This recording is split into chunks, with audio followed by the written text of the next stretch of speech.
across the UK, on DAB+, on YouTube, on your mobile, and on your side. This is Talk.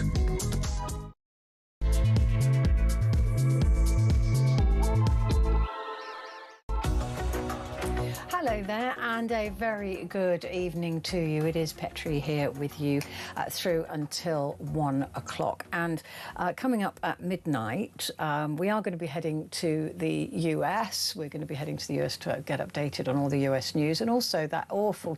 I am genuinely saddened by the death of Dolly Parton. Like I said, I was saying to Peter, I am a fan, and I was, following her on certain social media platforms, and she really knew how to connect, and you genuinely, I know she wasn't just talking to me, but it felt like she was, because she had that incredible skill, which I can only dream of, and that is to make people feel that you're only talking to them. And she was talking about her health, and saying that she had a few problems. She downplayed it completely. She had a bit of a kidney stone, and she was going to take some time off to get better, and I fully expected her to do just that. So it was a genuine shock today when I was on my way into work to learn that she had succumbed to whatever it was that took her from us.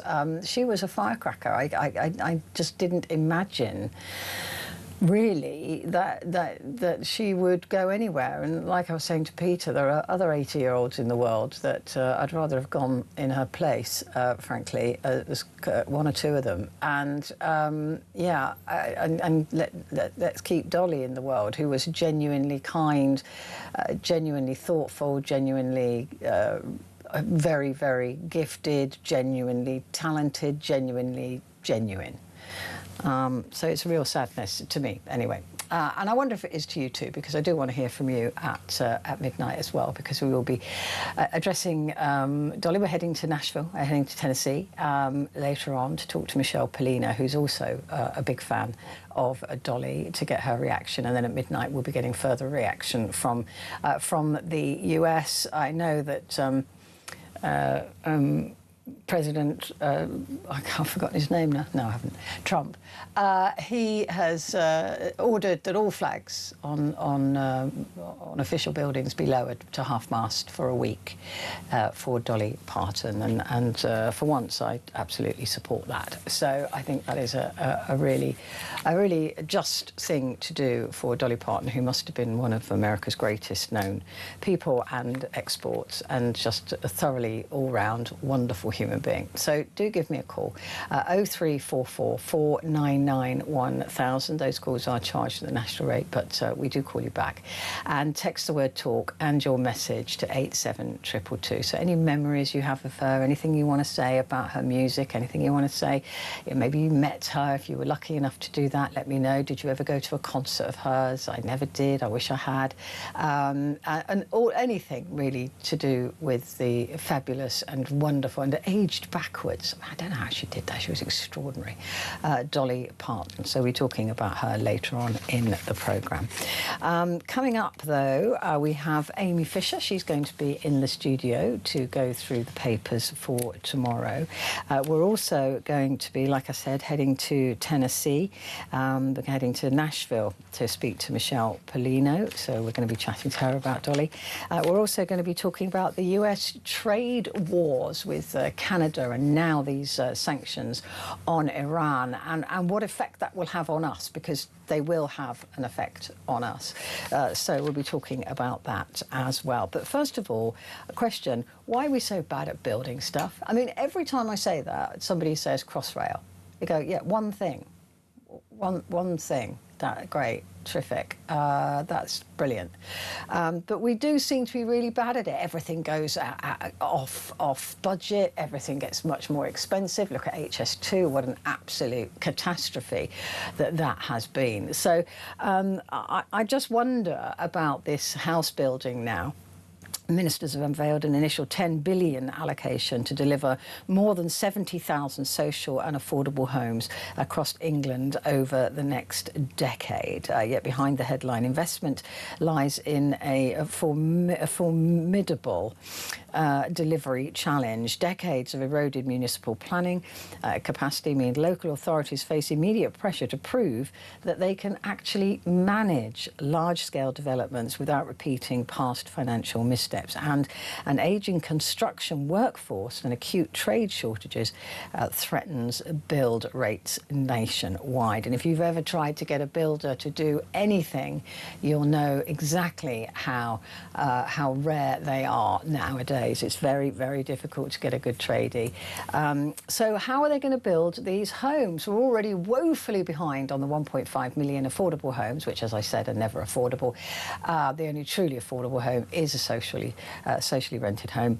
But we're already behind on that, as we knew we would be. So why are we so bad at this? Well, joining me to discuss this is Conor O'Shea, who's Head of Campaigns at the Economic Change Unit. Good to speak to you, Conor. Thank you very much indeed for joining me. It does seem that we are pretty rubbish when it comes to actually following through on big things like this. Good evening, Petrie. Good evening, listeners. A lovely tribute to Dolly Parton there before we started. Thank you for doing so. We have been, for a very long time, terrible at building things, and specifically building homes. It's so important as part of the ongoing cost of living crisis that we've seen, and that has just sort of decimated this country for years now, that we build something, and that we build something properly. And like you said, perfectly, a line I was going to deliver to you later.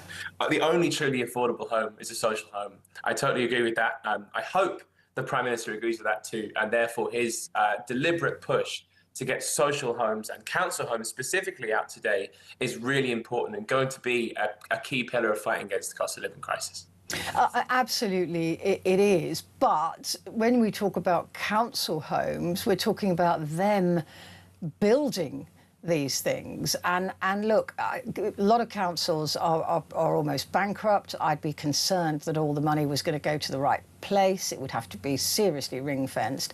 But also, some councils can barely manage themselves, let alone a huge building project worth billions of taxpayers' money. That worries me.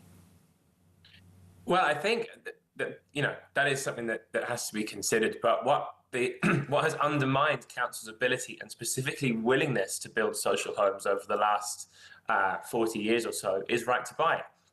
The fact that if they put up a social home, it can be bought off them at a discounted rate and then put across into the private sector. So many of those homes end up being owned by private landlords who let them out. So as opposed to the council being in control of them, the council have paid all the money to have them built, or they did when we used to build them, pay all the money to have them built. Then right to buy has sort of taken them away from them, and now a private landlord is profiteering off the social home that really should remain in our social home stocks. That's why they're so low and they're so depleted, and why it's so important that we get these built as soon as possible. I very much hope that the government look at addressing that issue as part of this big social house building and council house building phase, because if not, we'll continue to have this problem in 40 years' time.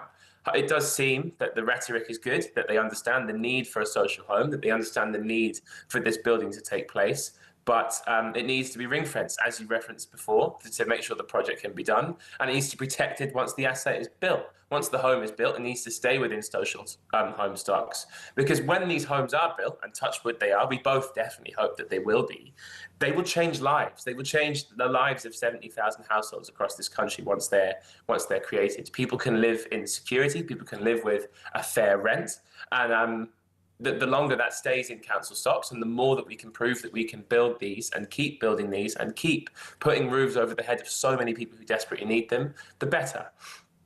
But there is a requirement of expertise to build these properties. The allocation is around £143,000 per new build, which for me seems a little high on a build, but I suppose it depends on the land value. But there is expertise required, and the councils just don't have it. I mean, we've seen them playing roulette, particularly in places like Birmingham, you know, buying shopping centres or hotels to try and make a bit of money with their pensions, and they've failed. They don't know what they're doing with these big projects.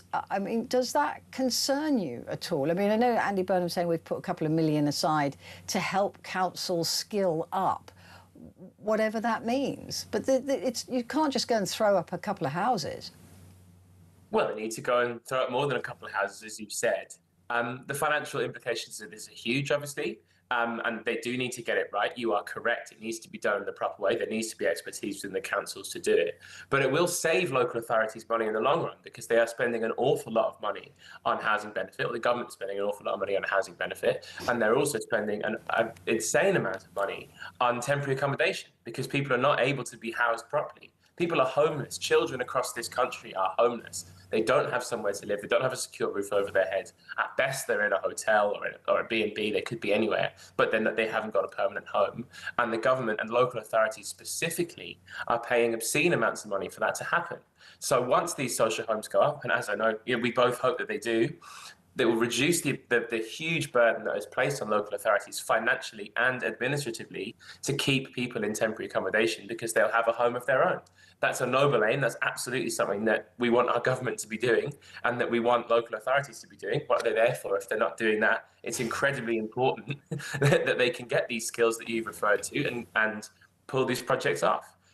You've also referred to the fact that there's a lack of building expertise, and that's absolutely a thing that as the government looks at skills across the country and apprenticeships as alternatives to traditional accommodation, that we build the skill set up in the construction force. But we need them now, right? We need those skills now, and we don't have them. And a lot of the very wonderful builders that we had, the Polish builders, I'm going to highlight, have gone back to Poland now to help rebuild that country, and you know, there's a lot of anger about importing skills in this country, or importing foreign workforces. So where are we going to get these skills from? Well, as I've said, you know, this is a long-term issue. We've been talking about things that are going to come over in the next 10 years or so. So these homes will take 10 years. The skills that we've been discussing will take a long time. The crisis that I'm referring to, the housing crisis, the ongoing deep-seated cost of living crisis, is now. So this is a fantastic and noble aim, and we do really laud the government. The cost of living action, the coalition that I work for, have said some really positive things about what the government plan on social housing today. But we know it won't alleviate the concerns and the problems straight away. There needs to be shorter-term measures to bring down the cost of housing, to reduce the amount of children that don't have a home, that live in temporary accommodation. This won't deal with it all in one go. In the same vein that you've just discussed, we won't be able to get all these skills of these workers on day one, and they need to build contingency plans to do that. There's also concern, isn't there, that as soon as you say that the council's doing it or the government's doing it, that people throw on a 15-20%, you know, buffer, little profit margin for themselves. And there is a lot of corruption, we know, in the buildings trade, and I think it's unfair on those good builders out there. But there is a lot of people who are concerned about, you know, the lack of skills that we've got, and then you get cowboys filling that gap and building badly, or skimping, or not doing what they said they're going to do, and that is a concern as well. This is taxpayers' money. This is a lot of taxpayers' money. How do we ensure that it is, in that regard, spent properly? Well, unfortunately, I'm no expert on the building trade, and I wouldn't wish to call people corrupt or anything like that. But what I would say is that there's an awful lot of profiteering taking place across the system. So private landlords, as I've referenced before, are making an awful lot of money out of temporary accommodation, short-term lets, and the general market, which has been driving this cost of living crisis. It's, housing is people's largest single expense. Renters, private renters in this country have really seen how costs absolutely skyrocket. It's limited the things that people can do with their lives because they're paying extortionate bills to their landlords. That's a situation that the government has correctly identified cannot and should not go on. They passed the Renters' Rights Act last year, and we applaud them for that. But we now need to see this level of building to say, listen, people who shouldn't be in private rented accommodation and people who certainly shouldn't be in temporary accommodation, because that's not something that we should be seeing across this country at all, should be in social homes. And they've correctly identified that they need to build more homes and they need to empower councils to do so, to make sure that councils have control over them and that they can keep control over them. Extracting or removing that layer of profiteering from the system will reduce people's bills and hopefully alleviate the cost of living crisis that we know has been going on for so long. There may be other areas of the system in which people are skimping, or as you say, sort of taking their cut, but it's happening across the board, and the government are correct to focus on social house building as a way of stopping that in other areas. There's 1.34 million people currently on social housing waiting list. 70,000 is a drop in the ocean, isn't it?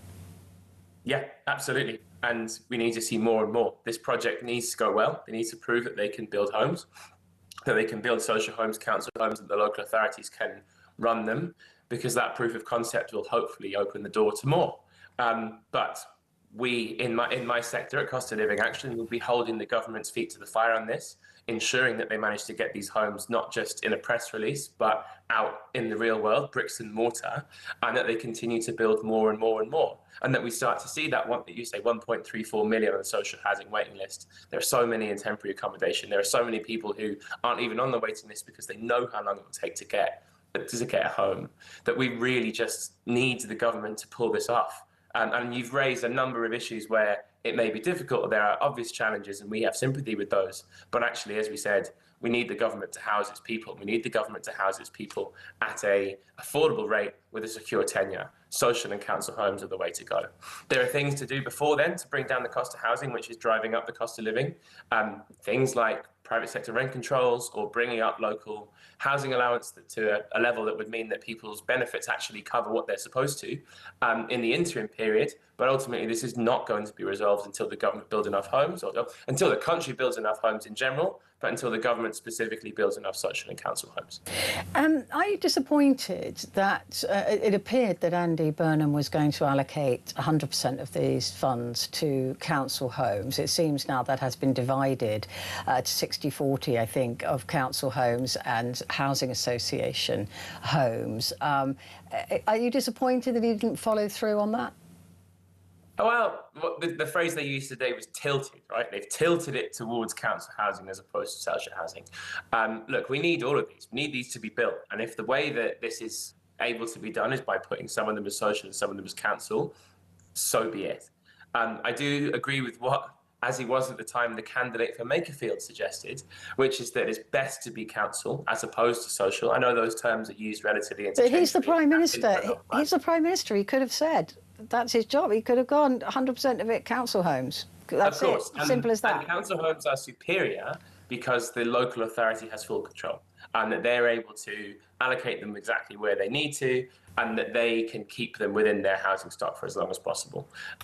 Social homes are better than no homes. Don't get me wrong, we do need to see social homes across this country, and having a local authority run it is better than having a housing association run it, but that's not viable everywhere, clearly. And having these homes for social rent, truly affordable, as you called it earlier, is what we need to see.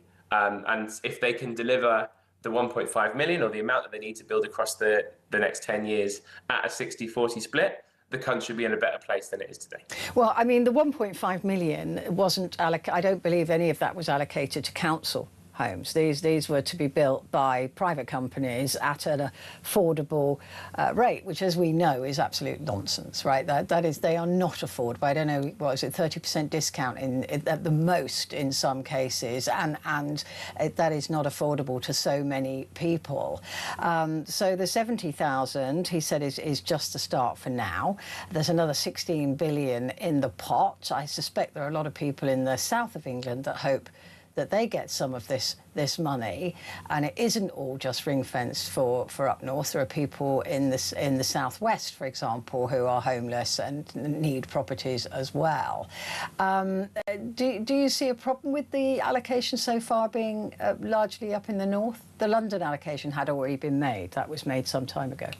Yeah, that was my point, is that London has had it at the first.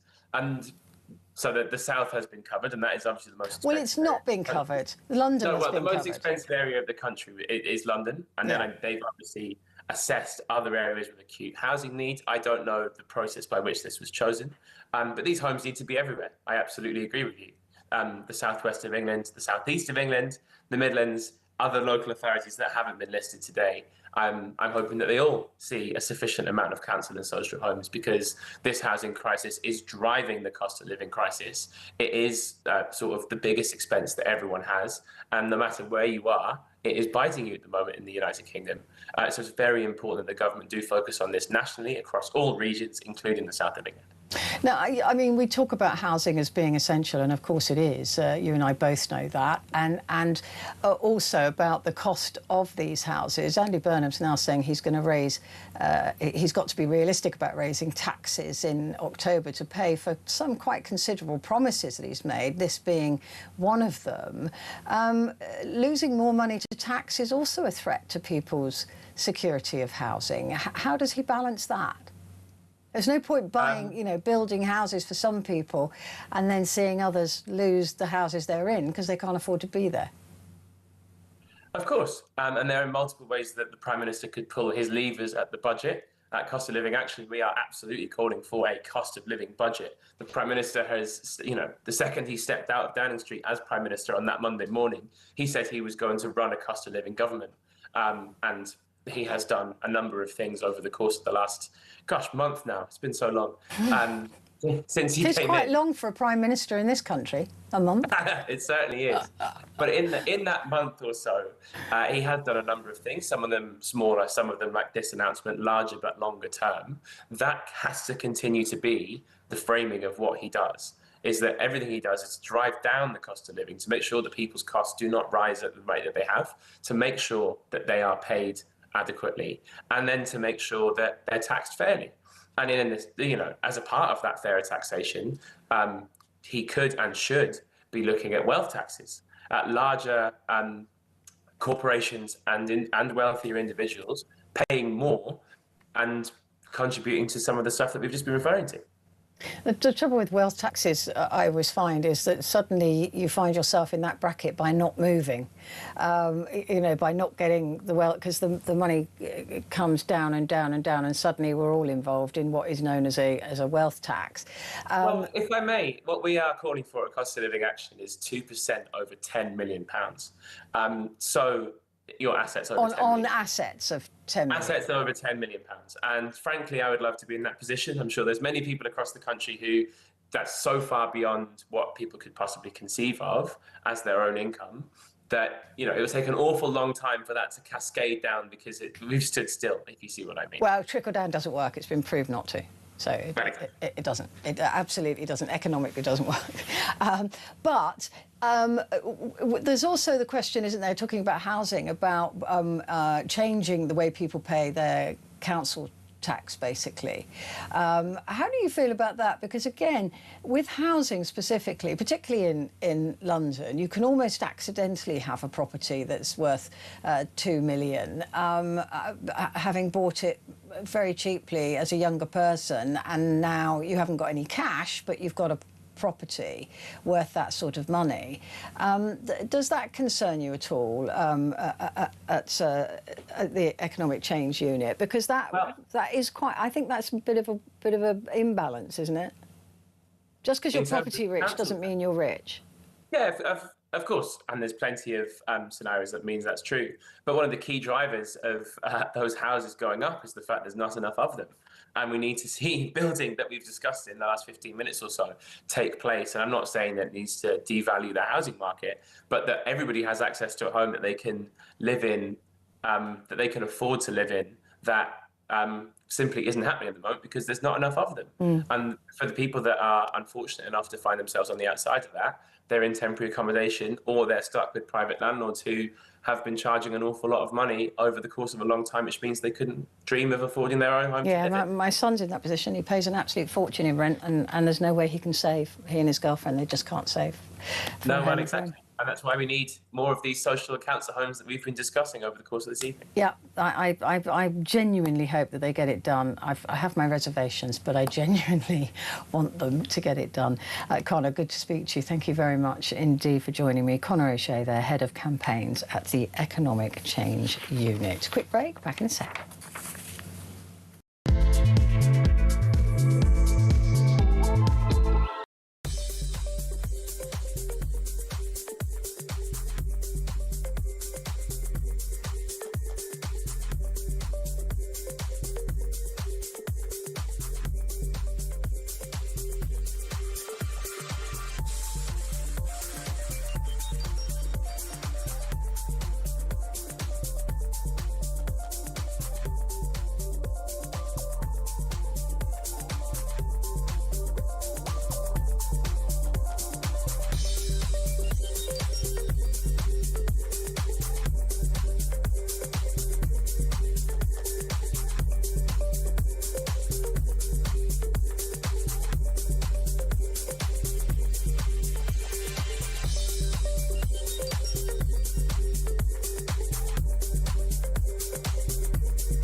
Across the UK, on DAB+, on YouTube, on your mobile, and on your side. This is Talk. Hello there, this is Talk, and it is Petrie with you until 1 o'clock. And coming up at midnight, I just want to bask in Dolly Parton's sunlight, really, and talk to you about her, because I absolutely genuinely feel saddened by her death, because it's just such a wonderful human being. I mean, I never met her. I wish I had, but she always seemed to I've never heard a bad word against her. And this industry is so bitchy and quick to comment. Never heard a single bad word against Dolly Parton from anybody anywhere in the world.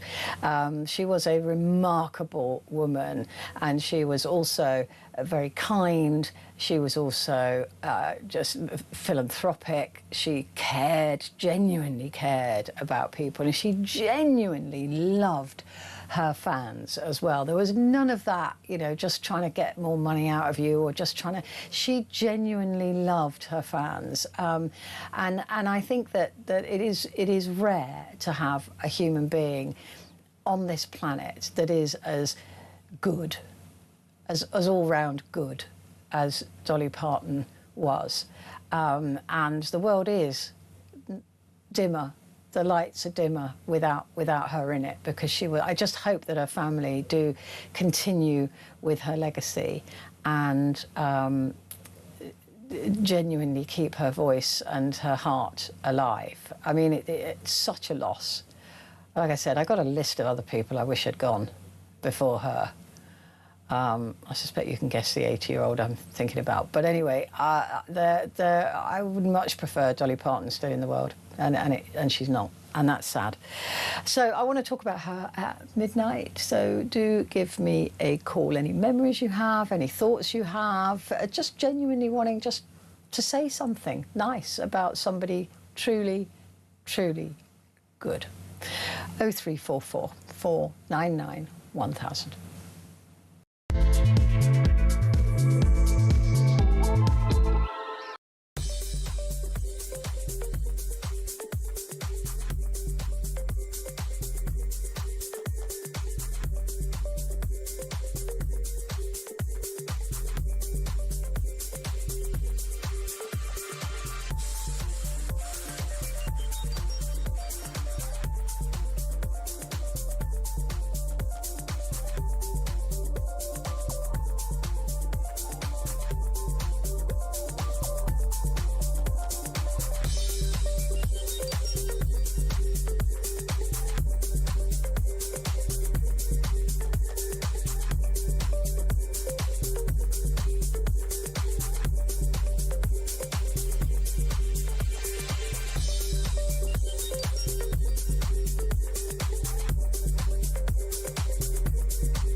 across the UK. On DAB+, on YouTube, on your mobile, and on your side. This is Talk. Hello there, this is Talk, and it is Petrie here with you. And just to remind you that coming up in the next 15-20 minutes, we're going to be heading to Nashville to speak to Michelle Polina about Dolly Parton, and then Amy Fisher will be joining us at the top of the hour to go through the papers, which I'm absolutely convinced will have nothing but Dolly Parton on every single front page, rightly so. But in the meantime, North American trade relations have hit a flashpoint after bilateral talks collapsed, prompting Washington to levy 50% tariffs on £20 billion of Canadian exports, or rejecting US demands for economic subordination. I mean, some of the demands were extraordinary. Canadian PM Mark Carney also announced counter tariffs as high as 50% on a range of US goods in retaliation. It is absolutely extraordinary. We're talking about a trade war between these two countries, the longest border between two countries that is undefended. They've been hand in glove for decades, and now it seems that it is all falling apart. Meanwhile, the US Treasury Secretary Scott Bessent has introduced expanded secondary sanctions where any nation financially partnering with Iran would be isolated, and the banks and businesses dealing with Iran would share its isolation if they refuse to cut ties. I mean, China's not going to refuse to cut ties, so where do we go from there? And Tehran swiftly denounced it and said, look, we're ready for you. We've had these plans. We've got plans. We can cope with this. We're fine. So is this desperation by a Trump government that has failed to win a military war with Iran and is hoping that it can win an economic war with the country? Well, joining me now, I'm thrilled to say, is William Allen Reich, who is a former US Undersecretary of Commerce for Industry and Security and Senior Advisor at the Center for Strategic and International Studies. And he worked for Bill Clinton from 1994 to 2001. It's an honour to have you. Thank you very much indeed for joining me. These are extraordinary times, and the fact we're talking about Canada and the US now starting, in Mark Carney's own words, a trade war, is quite something to behold. Yes, the collapse came as a surprise.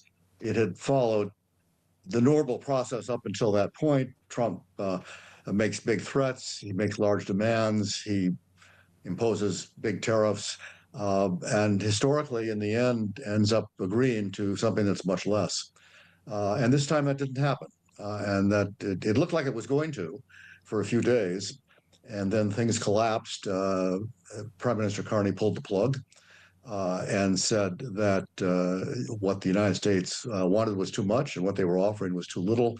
I think the other thing he said that was most telling was that, and it was a clever statement, was that the U.S. Signature is written in pencil.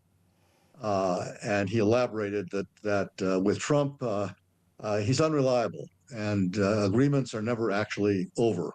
You know, you negotiate and then he'll come back for more, or he'll get irritated at something that you do and he'll make new threats and the whole cycle starts all over again.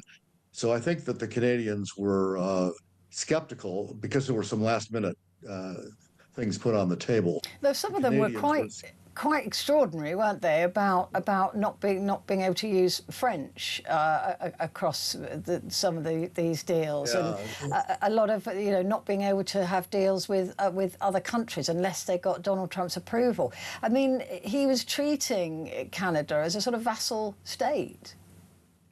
Well, that's what he thinks it should be. Yeah, this is the 51st state thing, and one of the Canadian things was he's really creating an economic situation where we are going to be totally dependent on the United States, and that's not in our interest. It's not consistent with our sovereignty. So I can see why Carney did that. Yeah, there's Carney's having to sort of talk tough, and he certainly seems to be talking tougher than a lot of leaders around the world. And the statement about the American signature being in pencil is a very interesting one, because we've seen Donald Trump go back on almost every deal that was even signed in pen before him, that he has just ripped them up. That there's very little global trust anymore in dealing with the US. That can't be good going forward. No, it'll be a real problem. I mean, you're right. He doesn't actually use a pencil; he uses a Sharpie. Yeah. But the agreements, most of them are not legally binding, not enforceable. And somebody asked me earlier today, well, how other countries are reacting to this, and well, what's happened with Canada. And I think most of them are watching to see what happens, because it may be instructive for them. You know, if the Canadians get away with it, I think you're going to see other countries piling on. In the short run, you're going to see them waiting to see what happens, and probably slow rolling negotiations that are going on right now. Look at India, for example. Yeah. So there's a lesson here. But at the same time, keep in mind, I think that one of the big problems here was that Trump miscalculated about Canadian politics. Trump is extraordinarily unpopular in Canada. I think you mentioned that. The United States is unpopular in Canada. It's going to take a generation to overcome that. I'm sad about that because my mother was Canadian. I spent a lot of time in Canada. But, you know, what Carney did was entirely consistent with what the Canadian people wanted them to do. Yeah. And he was under a lot of political pressure. The harder Trump pushed, the harder it was for him to make concessions. And in the end, he took what was a politically smart move in Canada. And that nobody should be surprised at that. You know, politicians at the end of the day respond to their own voters, not somebody else's voters. Yeah, it did seem that these talks are going well until Scott Bessent got involved. Right at the end, wasn't it? It was Bessent that dove in there and started to apply things that had not been discussed before. It was Howard. It was Howard. Howard Lutnick. Lutnick. Sorry, that's my mistake. But he seems to have gone in there and upended the apple cart. It was Lutnick that allegedly did that.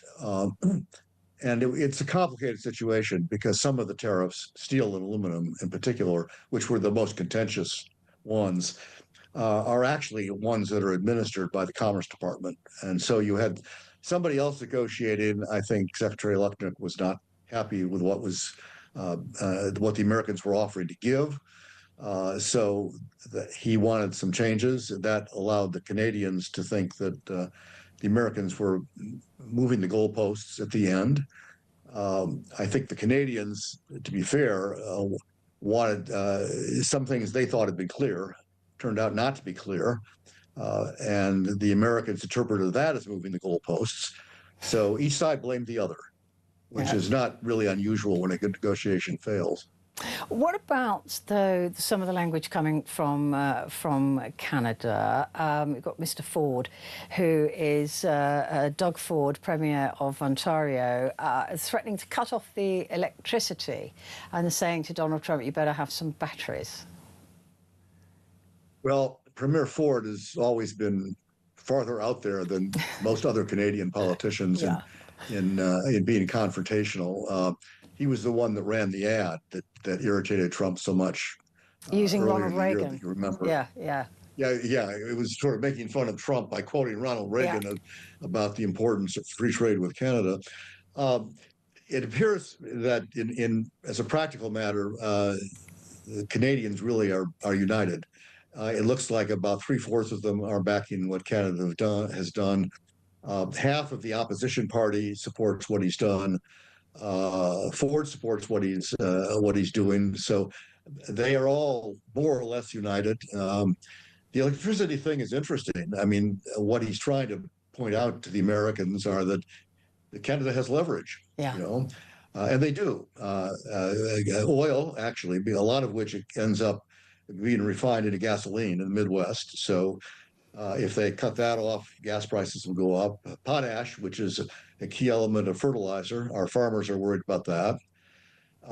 Northern states, Michigan, Maine in particular, which have senatorial elections this year that are very important, are nervous because if there's an electricity cutoff, for example, that's the kind of thing that will hurt border states. This could go really bad on both sides. I mean, I think Trump's view is we're big, they're small, we can beat them up. But I think Russia I made think the what he's same. learned also with Iran is that even though you're smaller, you have leverage. Yeah, I mean, and also I think that Russia and Ukraine has kind of proved that size doesn't matter in some cases. Exactly. Let's turn to Iran. Well, when you're fighting for your life. Yeah, you fight, right? You stand and you fight. Let's have a look at Iran. Exactly. Because, you know, not for the first time, America is appearing to behave like the bully of the world.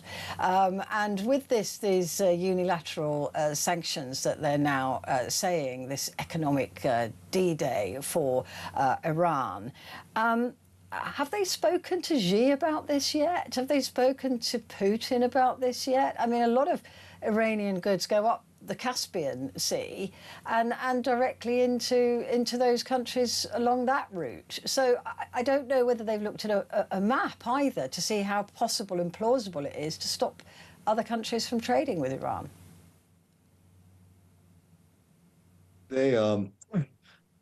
People have been, studying the effects of sanctions for 100 years. This is not new. In the Iran case, their biggest export is oil, and it usually comes out through the Straits of Hormuz. The big customers are China and India, roughly in that order. Mm-hmm. They also trade a good bit with Turkey, which is a neighbor and an ally, a NATO ally. So it's a little awkward to start sanctioning them.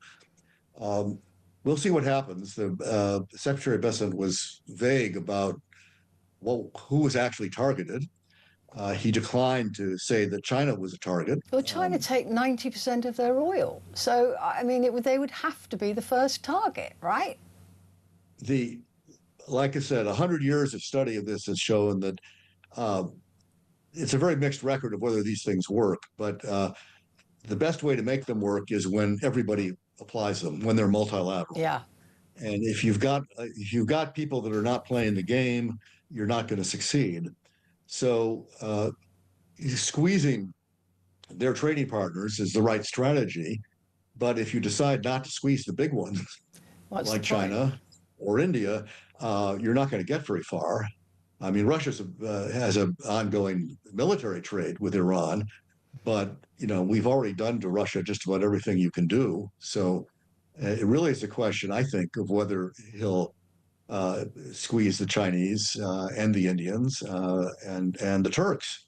And so far, we don't know that. We'll see. Apparently, the president's making phone calls. Xi Jinping is coming here next month. Next month, yeah. But hasn't China already said that they do not support and never will support unilateral illegal sanctions set by America? I mean, that sounds fairly emphatic to me. They do say that. That hasn't stopped them from doing the same thing to other countries. That's true. Talk to the Australians, talk to the Lithuanians, talk to the Koreans. I mean, the Chinese are masters at this. But you're right. What they said is they don't support what the United States is doing. And they've got to look after themselves first. It's fascinating. I wonder if we'll see a taco. I wonder if we'll see that, particularly with the Iran sanctions. He's running out of road over Iran, isn't he? Yes. I mean, this is one of the bigger unforced goals of the administration. He started this himself, and he's now painted himself into a corner. He can't get out of it militarily. We're running out of ammunition, so he's going to try to get out of it economically. The only way he can get out of economically is to squeeze people that he doesn't want to squeeze. Yeah. And so he's in a box, I think. I don't know how he'll deal with it. It's going to be, well, whatever it is, it's going to be interesting. We can attest to that. It's never boring. William, good to speak to you. Thank you. It's been a real pleasure talking to you.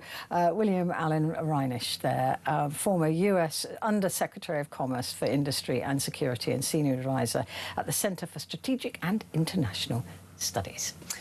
Quick break, back to Talk Dolly in just a moment.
Across the UK, on DAB+, on YouTube, on your mobile, and on your side.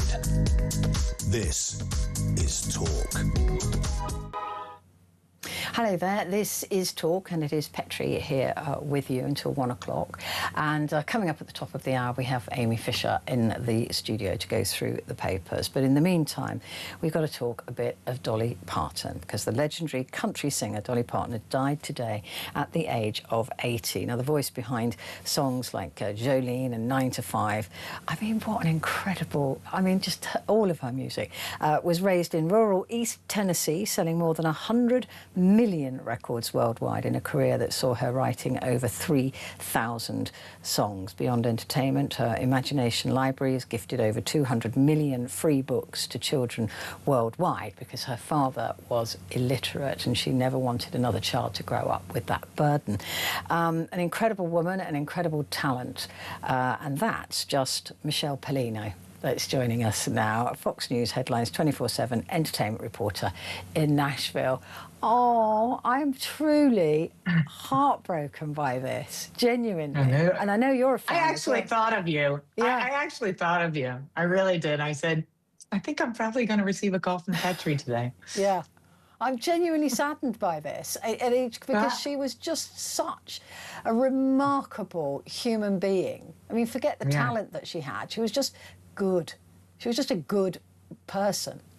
She was a good soul. You felt her when you were in the room with her. You felt her goodness. I've never been in a room with somebody who exuded that kind of goodness, like out of her pores. Yeah. She was an extraordinary woman. By the way, Petrie, you look fantastic. Thank you.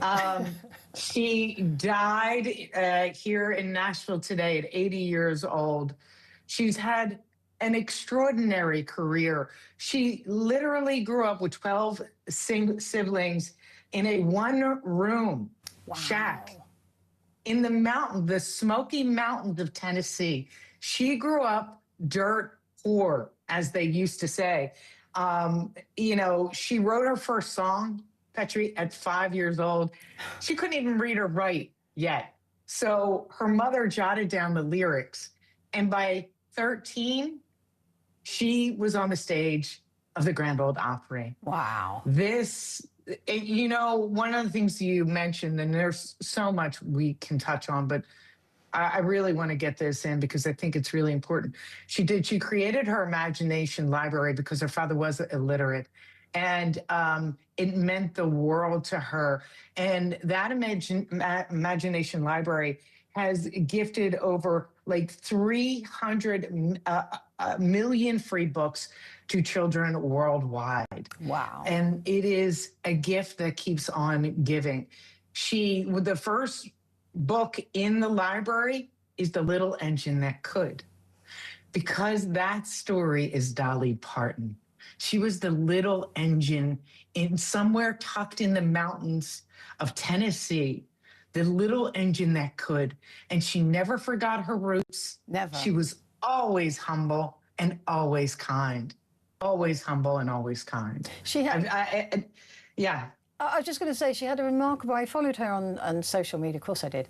But I mean, she had this incredible skill of, and I know she was talking to millions of people, but she wasn't. She was my friend. She was just talking to me. And that is a skill as a broadcaster that I aspire to, right? Because to be able to connect like that is something else. It is so extraordinary. Right.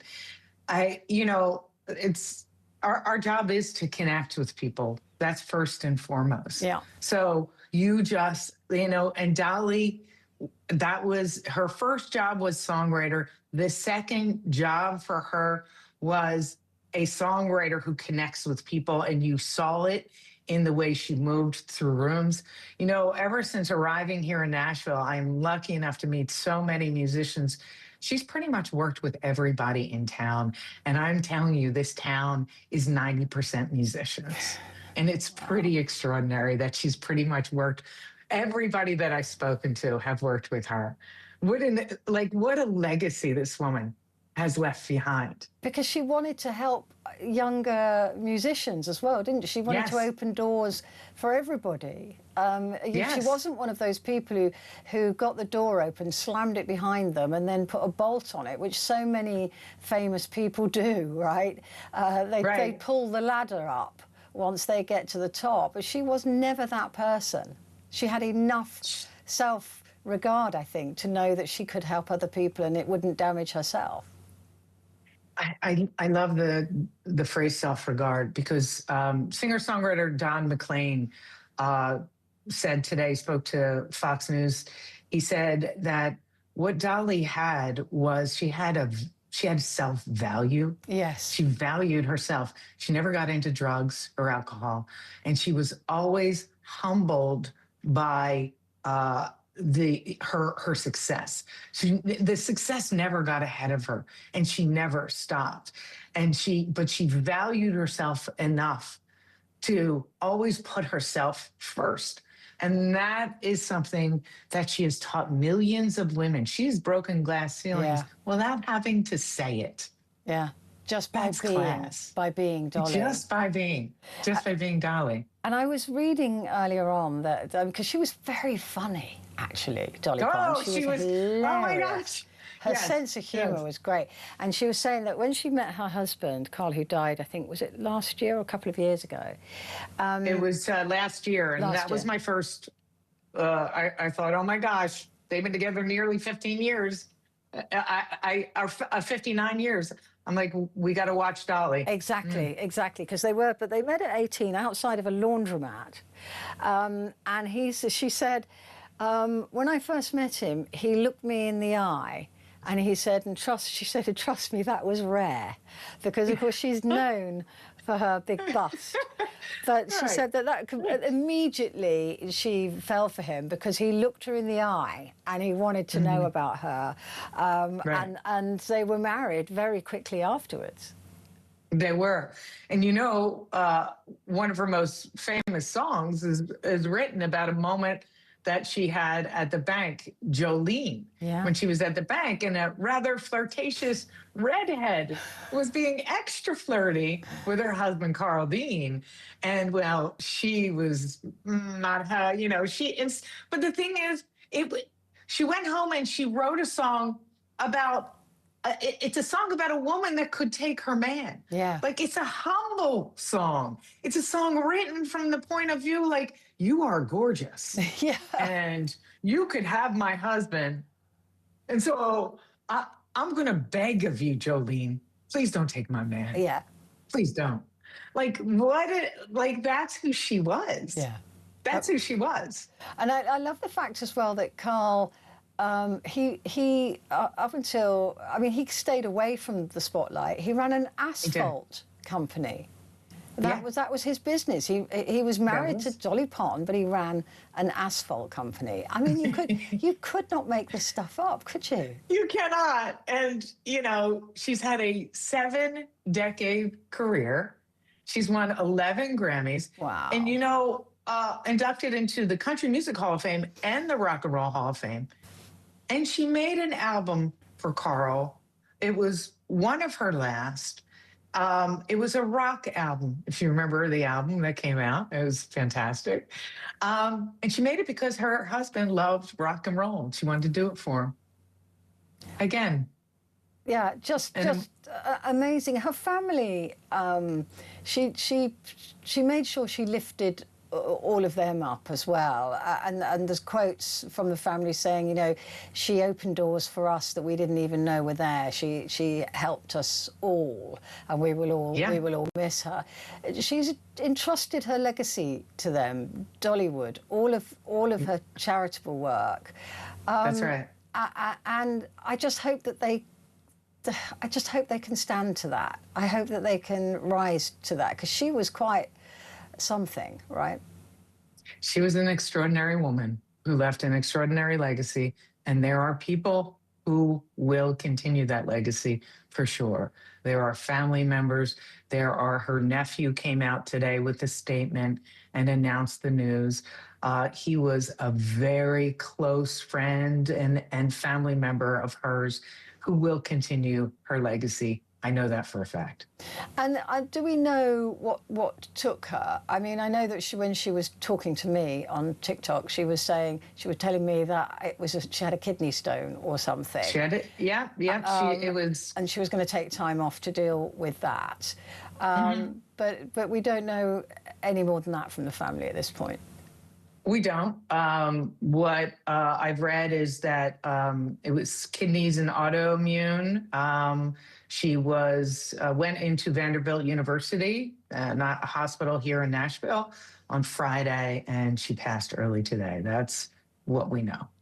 And I mean, I just hope that she passed as she lived, you know, in a glowing light of love, because she was something else. She was a glowing light of love. And a tiny one as well. I mean, even shorter than me. Even shorter than me. She's 5 foot. She's tiny. Like the little. If there's one thing I want you to remember, it's the little engine that could. Yeah, the little engine that could. And she said she was 5 foot in her socks and 6'4" in her heels and wig. And that is how I will always remember her. Michelle, it's wonderful to see you. Thank you for sharing this moment with me. I really appreciate it. Michelle Pollino, Fox News Headlines 24/7 entertainment reporter in Nashville, Tennessee. Back in a sec with the papers.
across the UK.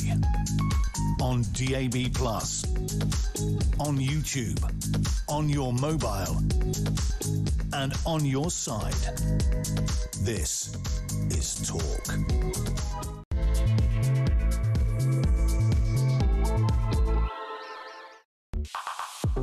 Hello there, and a good evening to you. This is Talk, and it is Petrie. And coming up in the next hour, we're going to be talking about Dolly Parton. And I want to pay tribute to her. She was an extraordinary woman. She was an extraordinary human being, and that's even before we start talking about her undeniable talent and business acumen. She just was good. You heard that from Michelle Polino, who's been in the room with her. Just said she was just good. She was just a good person. And they are rare, aren't they? Particularly in showbiz, and particularly, at that level of fame. But she never forgot who she was. She never forgot where she came from.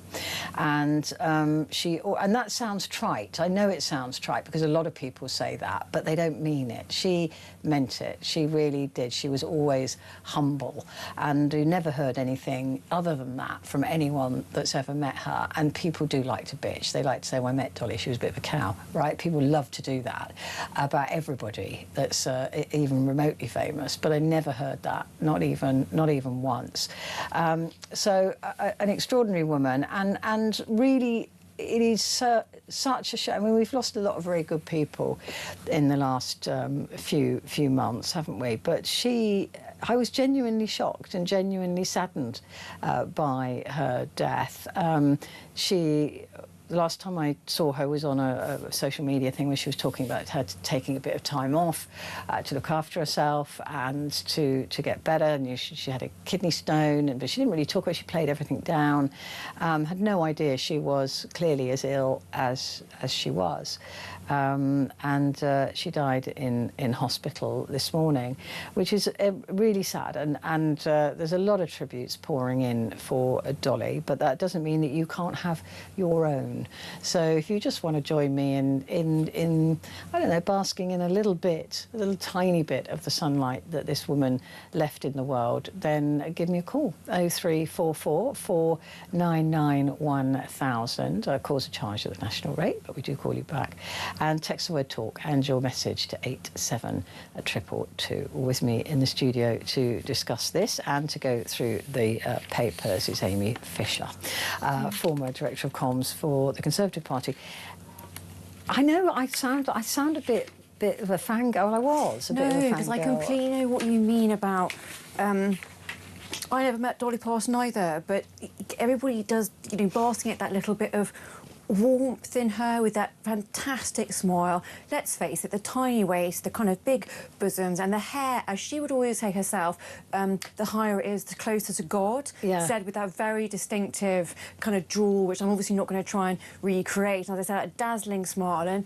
And she was very funny. She was very funny. She was very dry, self-deprecating. Self-deprecating. Because I'm on the way in to see you. I was watching a kind of little montage, and there was one that she'd done in sort of the late 70s on Parkinson, yeah, which was kind of the thing which, well, literally everybody did up until what the sort of early 2000s. I say this particular one was from 1978. So she was in full-on Dolly mode. I mean, she was caftan, so it wasn't quite the rhinestones and the short skirts. I mean, that came later in the 80s and 90s, but the hair was enormous. There was a sort of massive kind of lotus flower thing going on here. There was the lips, and it was this, I don't know how to put it, which sounds so oxymoronic. There was this clean-cut sauciness to her. Yeah.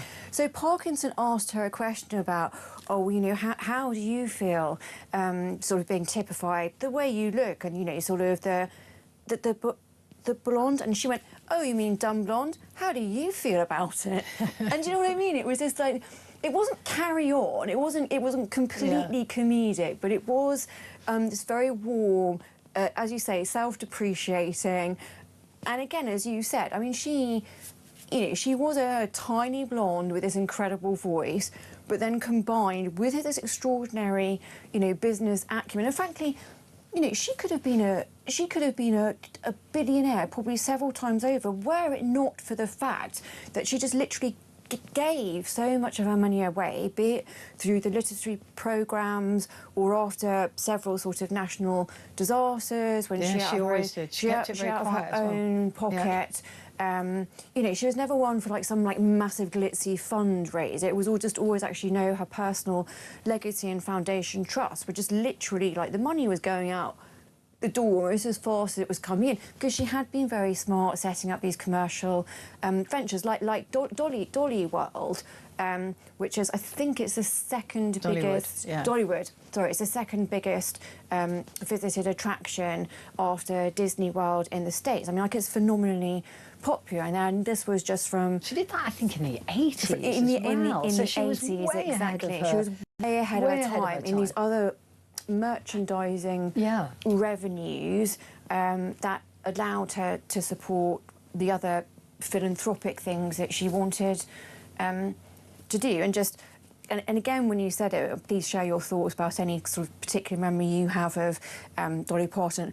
I have this quite weird thing where I find the 1983, it was such a big hit, it was like defining songs of the 80s, but I find Kenny Rogers, Dolly Parton's Islands in the Stream, one of the sheer most relaxing songs ever, to the point that this is the bit where it gets, I mean, everyone loves that song, usually maybe it's like, you know, a slow dance at the sort of last hour of the disco at a wedding. No, that's my go-to song. Like when I was in the Home Office and something really horrifically stressful would happen, like a terrorist attack, like on London Bridge, and I would need to write the Home Secretary's sort of response to Parliament, I'd literally put on big headphones, cancelling everything else out, and just have that on repeat until I... Genuinely, until until I produce a sort of statement to Parliament or the statement that needs to be made to the media. And genuinely, that is... Well, unfortunately, when I was in the Home Office, we literally had 5 terrorist attacks on mainland Britain, and there were other stressful times in the Home Office. But I don't quite know how it happened, but every time I'd be like, right, I'm just going to sit in the corner now. Obviously, everybody else is running around, there's Sky News going, you know, it's kind of, I don't want to say panic stations, that implies the Home Office panics, which actually it doesn't. I just mean there are very heightened circumstances going on. And I'd just be sat in the corner going, it's all right, I'm listening to Islands in the Stream.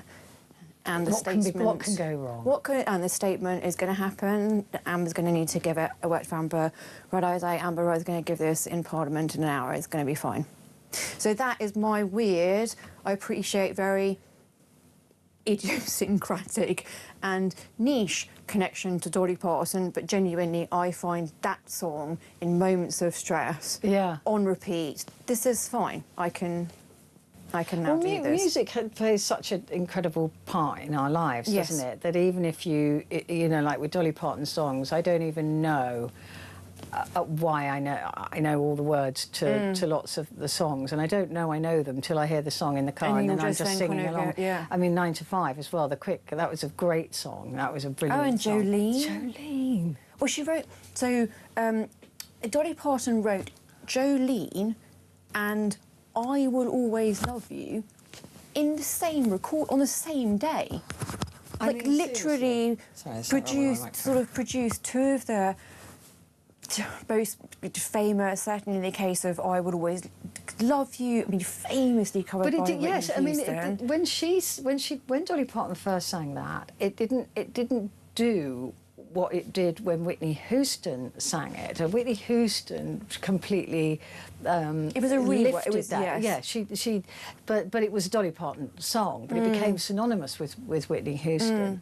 But again, Dolly Parton didn't care. She was happy. In fact, she was delighted. She's on record as being sort of delighted that song, which was originally her song. Although Dolly Parton always firstly described herself as a songwriter. That's where she felt most comfortable, most creatively, and that's always where she said she was most productive creatively. So the fact she had no side about Whitney Houston, no ego. That's what I meant. And what was it? 1992. I was in well, an all-girls boarding school. So can you imagine that song being #1 for 16 weeks? Oh, wow. Like the entire term, the sheer pain. Because I was still very little. I was in the first year, so I was 12. But then there was older girls who had, you know, boyfriends and the pain of their boyfriends, and that song coming out of every single dormitory. For basically 2 terms. It's a miracle I can still hear it and actually quite like it and not have some weird, like, PTSD sort of Chinese water torture drip psychotic effect to it. But it was, I mean, the story I have about I Will Always Love You doesn't shine me in particular glory. I was doing a music sequence show called, was it Calling the Balkans, for the military. And the guys used to send blueies in and request songs for their girlfriends or whatever. This is a stock sort of forces radio stuff, and so I was either out there or I was doing this show, this music show, and I decided at the end of the season that I was going to do the top most requested records through the whole. Must have been up there.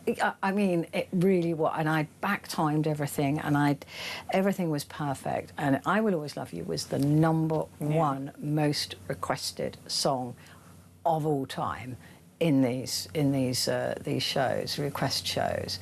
And I'd sit down, I'd done it all myself and everything. I was playing all the records, and then I got to the top of the hour, and I looked at the clock and I went, oh, I've muffed this up. Oh, so you didn't have enough time. Totally muffed it up. And so I went, oh, and the #1 record of all time, pressed it, and it went, I will always, boom, boom, boom, boom, into the news. And I was like... Or was there no way you could have begged the person? No, because it was an automatic. It was an automatic cut-off. It just automatically cut me out, and with the greatest of shame, I've held that story for years. I'd literally, obviously, timed it up to the beginning of the record, not to the end of the record. Yes. That's.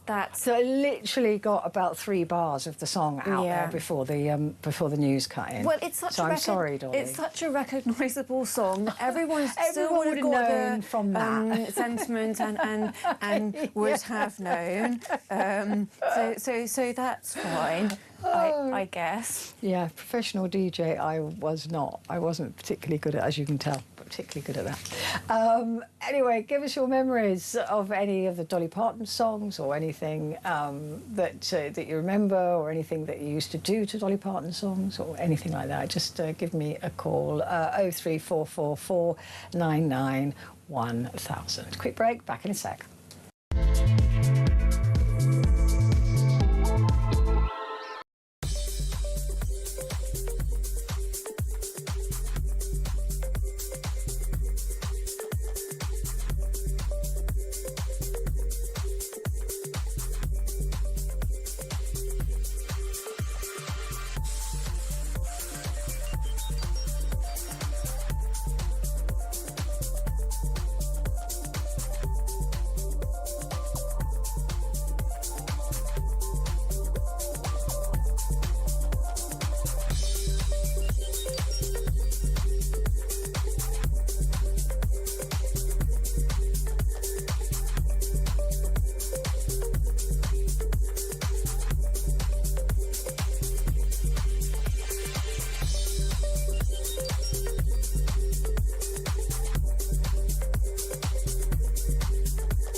Across the UK, on DAB+, on YouTube, on your mobile, and on your side. This is Talk. Hello there, this is Talk and it is Petrie, and with me is Amy Fisher, former Director of Comms for the Conservative Party. Let's have a look at the papers, Amy, and of course a lot of them addressing the death of Dolly Parton, a lovely photograph of her on the front there with her guitar. So bless her, she was so tiny, the guitar was basically bigger than her. I know, she was 5 foot tall. And I can say that that is short, because that is shorter than me. Yeah, 5 foot. I mean, that was the quote, wasn't it? 5 foot in my stocking feet and 6'4" in my heels and wig. Fair, yeah. Let's have a look at some of the other stories that are on the front page here. A pursuit of net zero has failed to cut manufacturers' energy bills. I mean, I'm going to go with no sugar Sherlock on that. I'm not really surprised by that. The biggest surprise of anybody to know. Did they think it would? Well, that's of no surprise, because actually, isn't it quite the counterpoint that everyone had always assumed that, and that was the fear of, obviously, Miliband, that obviously has moved the position from energy, that the headlong pursuit of net zero was going to be so expensive for the country. So the fact that this is suggesting that people genuinely thought they were going to get cheaper is quite surprising. I mean, also slightly weird header for the Times because of all the utility bills to be leading the papers. I'm still slightly surprised that sort of yesterday, Tuesday's news about, whether Thames Water is going to be nationalised or not. I'm slightly surprised more of that sort of debacle hasn't filtered over into Wednesday's papers. I agree with you, because that was a central tenet of what Burnham was saying. Yes, and it was a central tenet of whether we are going to get radical Burnhamism, which is what he always suggested, or whether any sense of realism was going to come in. So I am slightly surprised, albeit with the Dolly Parton news, that kind of more analysis of exactly where the government is sitting now on whatever hybrid or full nationalisation, or what they are going to now do with Thames Water, which by any estimation is a basket case of a company, and says by its own estimation that it needs $2 billion over the next year. I mean, $2 billion is not a small amount of money. Yeah. So yes, so in any of that, I'm baffled by the net zero. Firstly, that anybody thought that it was going to cut anybody's bills, and secondarily, that if you're going to be writing about a utilities public service story, that's the one you put on the header of the Times. Yeah, no, I agree. I mean, it is pretty disastrous when you look at what we pay for electricity in this country.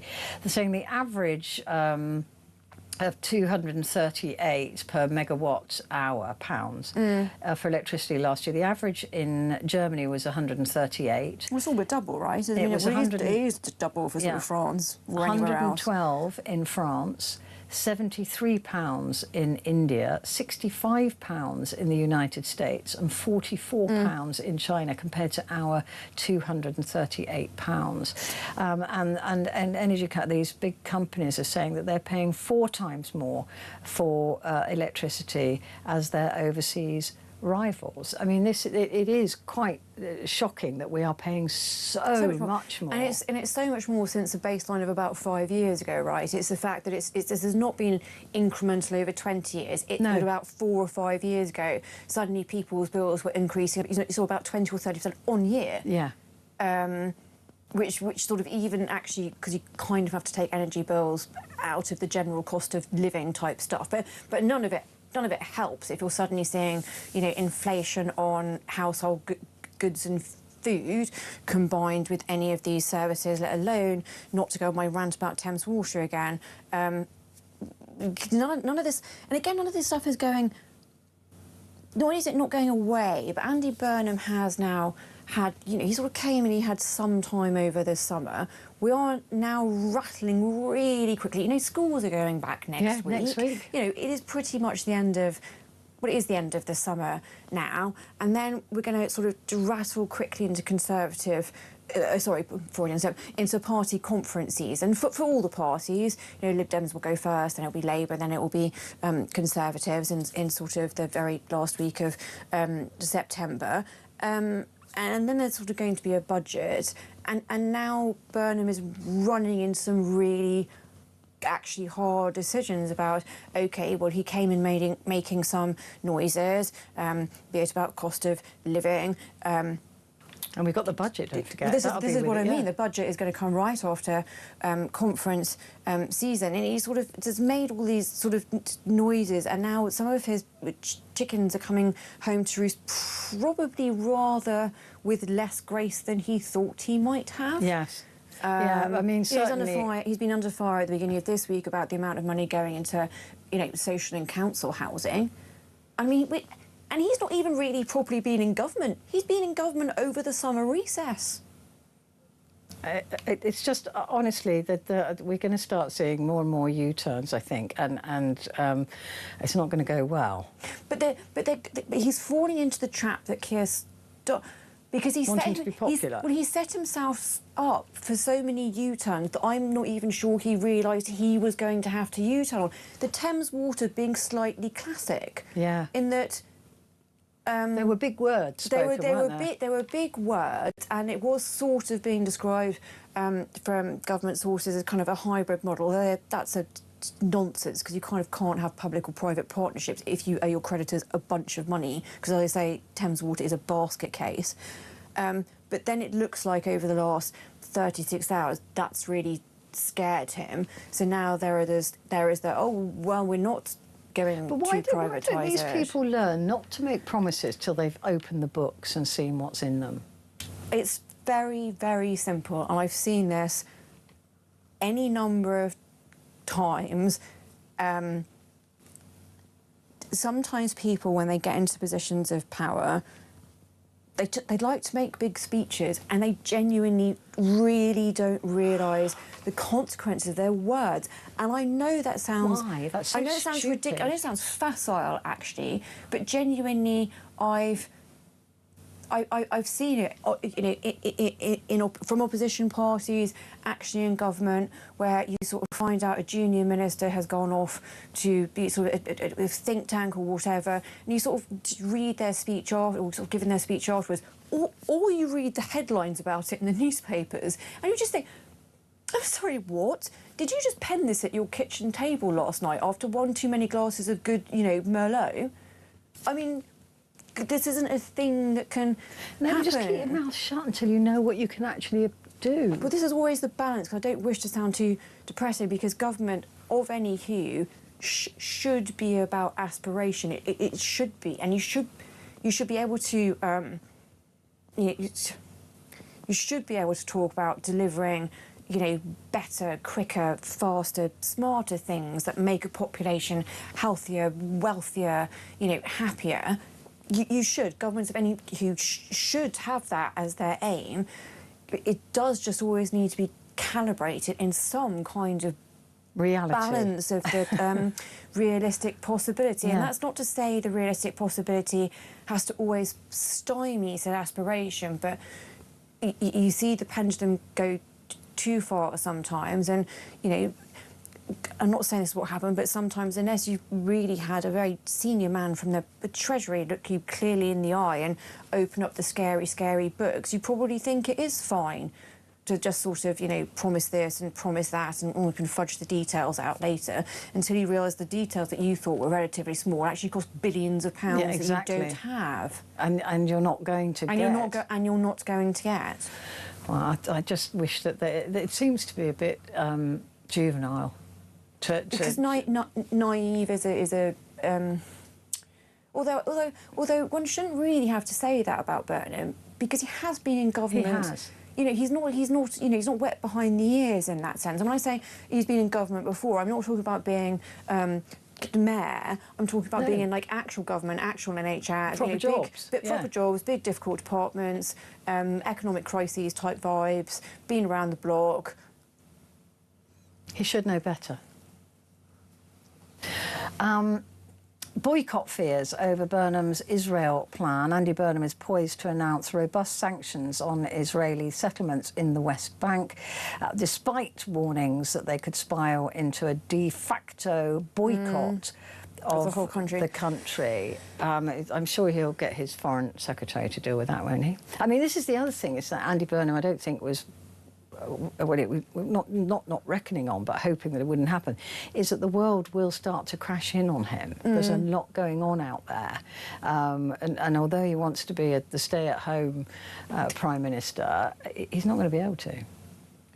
Not entirely. No, not by any stretch of the imagination. And look, this story is all anything to do with sort of the Middle East, Gaza, Israel, is difficult. I mean, talk about a naive or facile thing to say. So there's no great insight from me there. But this is going to be particularly problematic on the Labour benches because it is in the relatively recent past that the Labour Party has had a really big problem with anti-Semitism, OK? So here we're not just dealing with the realities of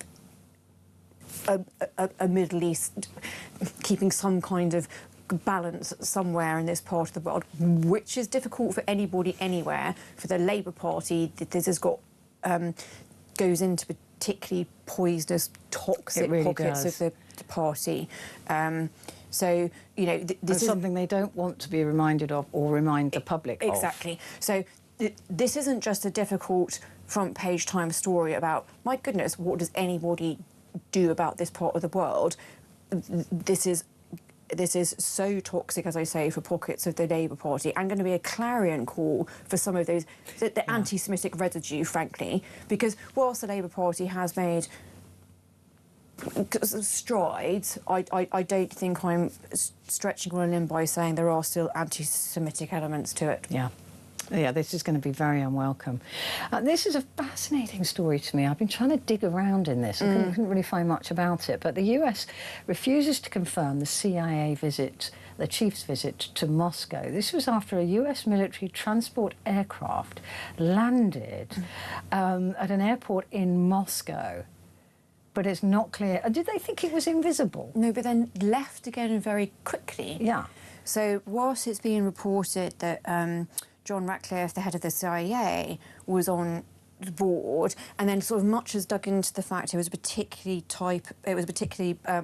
large type, a Boeing C-17A Globemaster 3. So this aircraft can literally carry those kind of American tanks of diplomatic cars. Yeah, they're not small. That means that if there were to be Americans in Russia, they can still have kind of conversations privately and have diplomatic satellite links back to the US ostensibly without the Russians hearing everything. So that's why, that's part of this was taken so seriously, that it wasn't the fact of just the head of the CIA turning up. It was the fact that there was kind of kit and an entourage around him that suggested a big operation. This wasn't just a kind of sneak in, sneak out.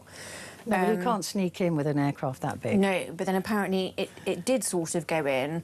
American press started reporting it around tea time on Tuesday here, and then it was only there for a few hours. So speculation from that would surmise that either there was something very, very specific in terms of intelligence that the head of the CIA went in to discuss. So people have been sort of saying, oh, well, it could be about prisoner detainee transfers, because there are 6 Americans, basically, that Donald Trump wants to get back. You don't send the head of the CIA to kind of negotiate that. So either it was something so specific, probably negative in terms of, hey, Russia, we've learned that you want to do something even more mental than your ongoing war in the Ukraine and trying to send drone attacks into Germany. So this is us delivering you a hard warning. As well. There's a concern over Poland, isn't there? So this is a hard warning. Or there was going to be some kind of furtherance of talks which went so badly. But they've declared all the other talks, haven't they? This is very odd. It's very strange behaviour. It's all very peculiar. And, well, OK, yes, I mean, the Times are covering on the front page. I don't think it's pretty much made anywhere because of Dolly Parton's death. But it is a strange story. It was all over the tea time news on Tuesday. And, you know, any of the really, senior security correspondents we have in this country, I mean, they were all, usually Petrie obviously can't talk for you, but journalists usually, even if they don't know something, they like to talk very confidently that they do. Yeah. But all of the security and defence correspondents, as I say today, all over, wherever you look, whatever news station, whatever outlet, they're all just like, oh, well, my best guess would be what I've had unconfirmed from sources, which is basically you've been shooting the breeze with a few contacts, but no one really knows. No one knows. And that really... is particularly worrying that we don't know, because there is so much at stake at the moment. But to put a counterpoint, is it not worrying that we do know at all? In the sense that, please don't misunderstand me, I think Trump's foreign policy in a lot of ways, and particularly with regards to Russia, is mad. But doesn't it say something about the US's own military-industrial complex, that it actually can't quite keep anything secret? No. I mean, so I'm just saying, in terms of its robustness, I'm not commenting on whether I agree with the policy and its outcomes or not.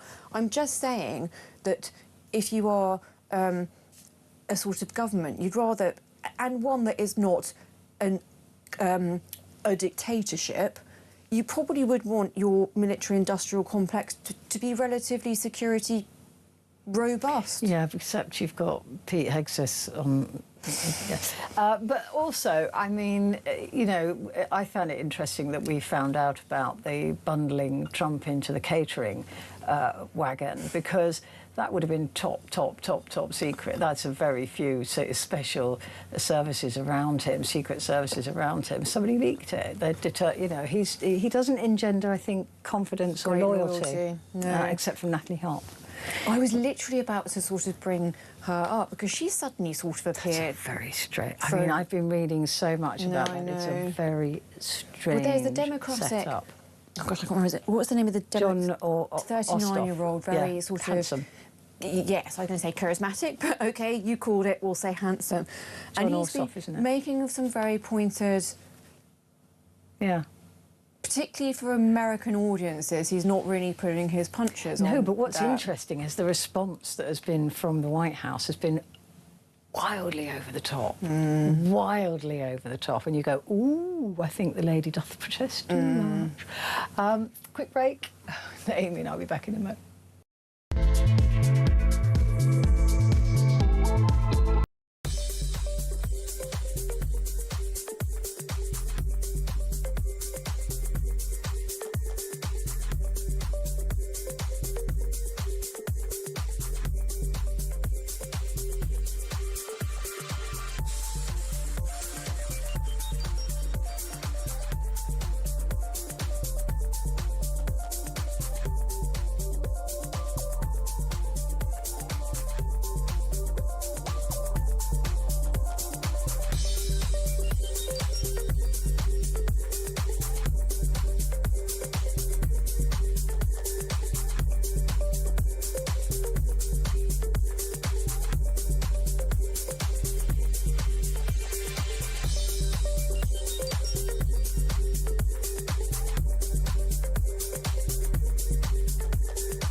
Across the UK, on DAB+, on YouTube, on your mobile, and on your side. This is Talk. Oh. Hello there, this is Talk and it's Petrie, and with me the fabulous Amy Fisher, former Director of Comms for the Conservative Party. The Guardian, I love these stories about electoral reform because I can probably count numerous people who've said we need to get rid of first past the post and we need it to be proportional representation and we need to do that until they're in a position where they can actually do it. And then they suddenly realise they probably wouldn't win the next election. Yes. if they did do it, so they suddenly change their mind. So Andy Burnham will face an immediate test of his support for electoral reform in his first week in Parliament as Prime Minister, with almost 100 Labour MPs supporting a bid for a new national commission. Burnham, a long-time advocate of electoral reform, will be asked to support a new commission into dropping first past the post in his first 100 days as Prime Minister. Well, look, as you've just said, this isn't the first time we've been around these boys. But my argument, if you're going to do anything about electoral reform, before you go for anything so seismic and so massive as this, I'd be keener to see something about the probative voting arrangements at poll booths at the moment. So, OK, you now do need to turn up with, you know, sort of your ID in some form.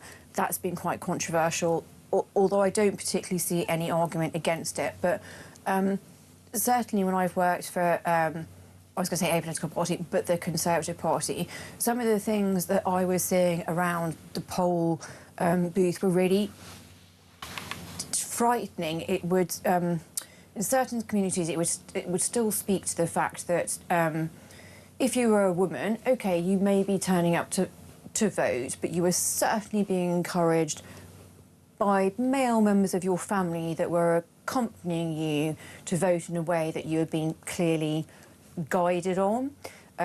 Even if you, as a woman, weren't necessarily being yourself escorted to the poll booth, you would get these poll booths with literally, you know, because the polling booth you tend to be like a sort of sports hall or a church hall, this kind of thing, a public area where you would find groups of people congregating outside. And I'm not saying your sort of usual kind of tellers, you know, you usually have somebody with a blue rosette and somebody with a red rosette and somebody with a green rosette sort of asking you.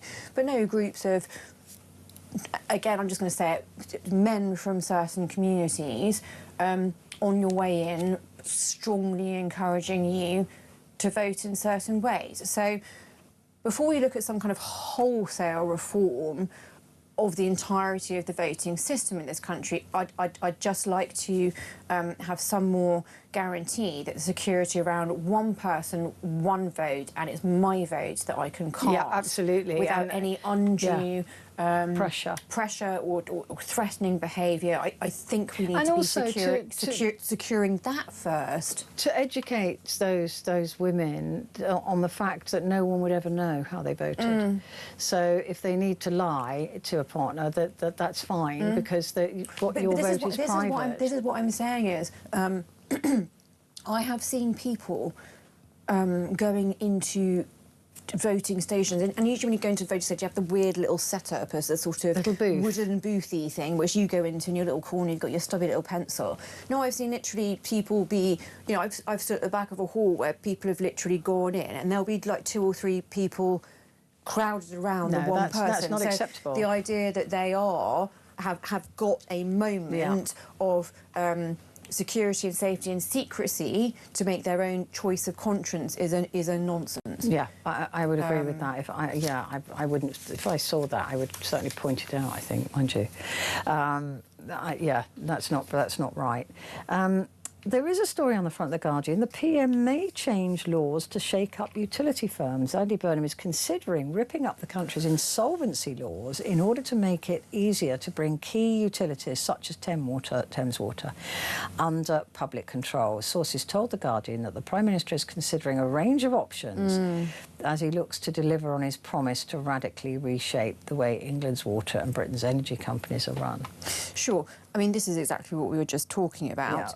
Okay to float an idea, but a point of reality that he might run into quite quickly is one of the major creditors in Thames Water was a creditor in a utilities company. I think it was in Argentina, where they sued the government for 10 years to get their money back. So if Andy Burnham wants to get into that sort of scenario about Thames Water. And I'm not saying that is a defence about Thames Water. I think we all know how I feel about them. But I'm just saying that putting out some words, sources are briefing that he's considering changes. Sources told The Guardian is considering a range of options. Well, it sounds to me like these sources have floated an idea that may well run into the buffers of harsh reality. Yeah, exactly that.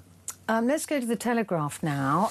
Birmingham is set to be the first 20-mile-an-hour city. Oh, good God, doesn't Birmingham have enough on its plate? I think it probably with does. With its sort of rubbish collections, its ongoing legal issues about, all the money it owes to the people who weren't women and men not being paid. I know, women properly. not being paid. I really think, Birmingham has got enough on its plate without But annoying... councils can't help but fiddle about. Now, my local council's just decided they want to make parking restrictions 24 hours a day, 7 days a week on my road, and I'm like, why? Why? There's literally the only people that park. There's no tube nearby. There's So if you bus as a route. resident want to park your car between 8 p.m. until 7 a.m, you can't do that. Is that what you're saying? No, I'm saying that you have to have a parking permit. But at the moment, But the enormous amount of bureaucracy that then goes with that. Yes, but also after 5 o'clock, your friends can come around and see you and just park, and there's no problem. But they're going, oh, well, there's shops just down the road. Yeah, but it's not exactly Mayfair or the West End. Nobody's going, oh, I must drive to Shepherd's Bush and do a spot of shopping on the Askew Road. I mean, nobody's doing that. If you are, it's a bit weird. So Birmingham is set to become England's first 20-mile-an-hour city by lowering speed limits on the majority of its roads. What about London? We already are a 20-mile-an-hour Everyone city. hates it. And everybody hates it. The majority of our roads are 20 mile an hour. So I don't know why they're saying that Birmingham will be the first. Yeah, I mean, look what they tried to do that in Wales, didn't they? Yes, yeah. And then they ended up having to overturn it. So everyone was just like, this is ridiculous. Yeah, it's absolutely crazy. Kemi Badenoch to reshuffle the shadow cabinet. Why is she thinking of doing that? Something to say ahead of conference? I suppose. Get a bit of spotlight on her. Get a bit of spotlight. It is something material. While she's been leading these kind of policy reviews and whatnot, they are sort of slightly pointless until one can pin anything more definite on Burnham. Do you see what I mean? Yeah. So that's a way of moving 2 or 3 people, which isn't necessarily a bad idea. Don't annoy anybody by kicking them out completely, but maybe you sort of change around a few of the second-tier type ones. As I say, that gives you something to say whilst you're still waiting for Burnham to actually produce something that you can really go after. Because, I mean, that would relate to the other story just on top of that on the front page of the House. Pensioners face raid to bail out Britain. This is off the back of a paper from the Institute for Public Policy Research. It's part and parcel of a number of stories that you would expect CCHQ, Conservative HQ, to have been doing over the summer months. Is it going to be the moving the triple log? Is what's going to happen with ISA savings? Is it going to be doing away with council tax and moving to some kind of property land value? I mean, yeah, this is interesting. You can run all of these stories, but Burnham, you just kind of need Burnham to actually sort of say something to really go hard after, because these have been all fine as August scare stories, essentially. Yeah. But this one is talking, from what I can see, is talking to making pensioners pay national insurance. Because if pensioners work, if you work over the pension age, you don't have to pay national insurance, even if you're full-time employed. At this rate, we're all going to be working as pensioners until we're 90 anyway. I think that's one of the things, is to say, well, no, if you're working, you still pay national insurance, even if you are on your pension as well. So I think that's what it is. The Sun newspaper, we will always love you, Dolly. Millions of music fans were in mourning worldwide after the country legend Dolly Parton died at the age of 80. The Daily Star also going with Dolly Parton. We will always love you, Dolly. I mean, these are just fantastic photos. I mean, look at her. Tipped teeth. Yeah. The hair. The smile is, all the sparkling eyes. She had a great plastic surgeon, and she just did it well. And the idea that she was 80. 80. I mean, look she at appeared. Was it 3 years ago? So it was 77. She appeared at the Dallas Cowboys. The Dallas Cowboys are famous for having this, the cheerleaders, sensational cheerleader. Yeah. And their costume is, shall we say, brief. and a woman of 77 was in the tiny blue shorts, like the rhinestone little waistcoat, and sort of the little blouse, tight, like bare midriff. Yeah. You know, doing some not the high kick, semi-high kicks, belting it out, and all eyes were on her, not the 20-something lovelies behind her. All eyes were absolutely on Dolly Parton. But it was like Tina Turner, wasn't it, when she was older and still the legs performing? and the leather miniskirt. Unbelievable. I mean, just what a you know, these women really knew how to take care of themselves. And Dolly Parton, I mean, she had a very good plastic surgeon, I have to say. But again, didn't ever try to pretend. No. She didn't ever try to pretend that sort of on point, shall we say. Yeah. She never tried to pretend that was natural. No. You know, the fact that she was sort of completely smooth in her 60s and 70s, she was always just like, yeah, here are my wigs and here what I've had done, and I just put some bright red lipstick on the top of it. And she's just none of this sort of Nicole Kidman. I've never had a procedure. Yeah, okay. I mean, I think she looked better in her 70s than in her than when she was what she looked in the 80s. Yes, I agree. Incredible. Let's take a quick break. Get back in a sec.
Across the UK, on DAB+, on YouTube, on your mobile, and on your side. This is Talk.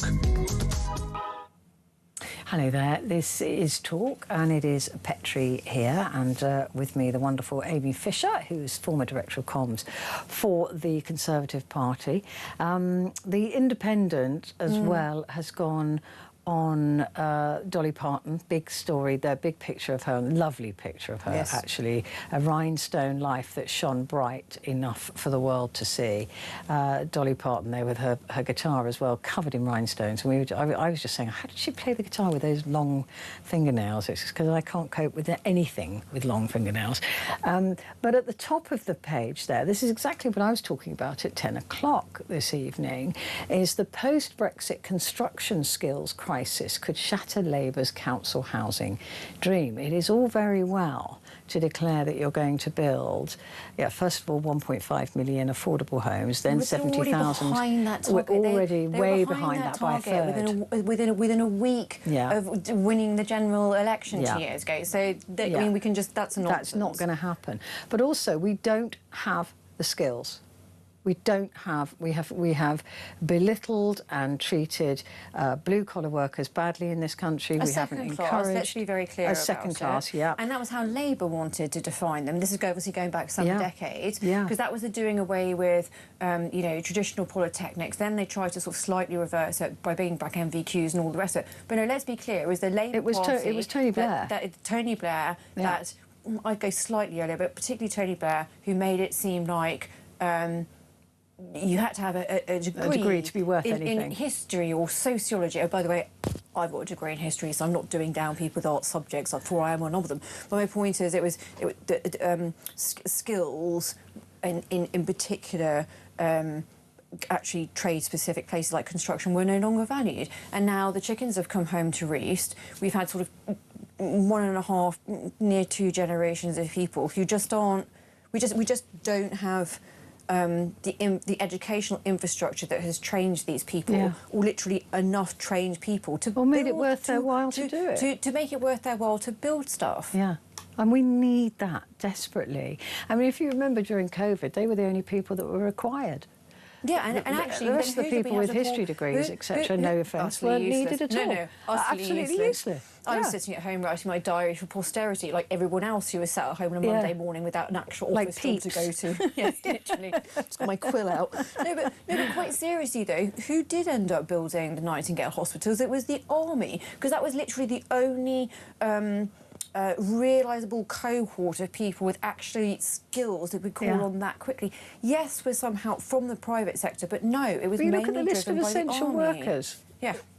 They were all these people that actually do something, stuff that's important to this country, but we've treated them horrendous. I've always said it. We've treated them horrendously as if they're not valued, and that is absolutely the opposite. And in fact, with the invention of AI, these people are going to be even more valued. I'm genuine. I regularly have this discussion with my friends, and they sort of do take the mick out of me, knowing as I'm a history student, but a lot of them are art students as well.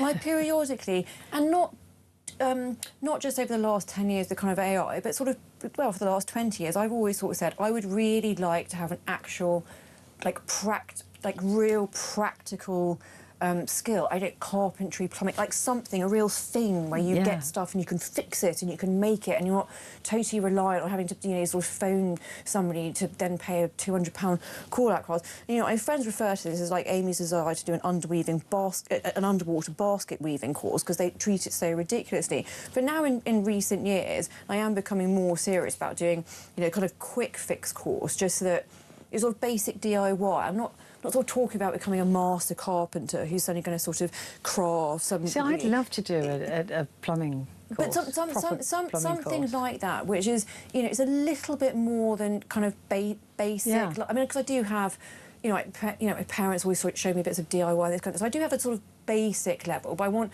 something a bit more than that. As I say, I'm not claiming I'm going to become a master craftsman, but I do think it's important, not least with this intersection of AI, because AI actually can't replace us on that. AI, with the best will in the world, is probably more likely going to replace any of my great thoughts on COVID and what it's meant for humanity over the last sort of decade.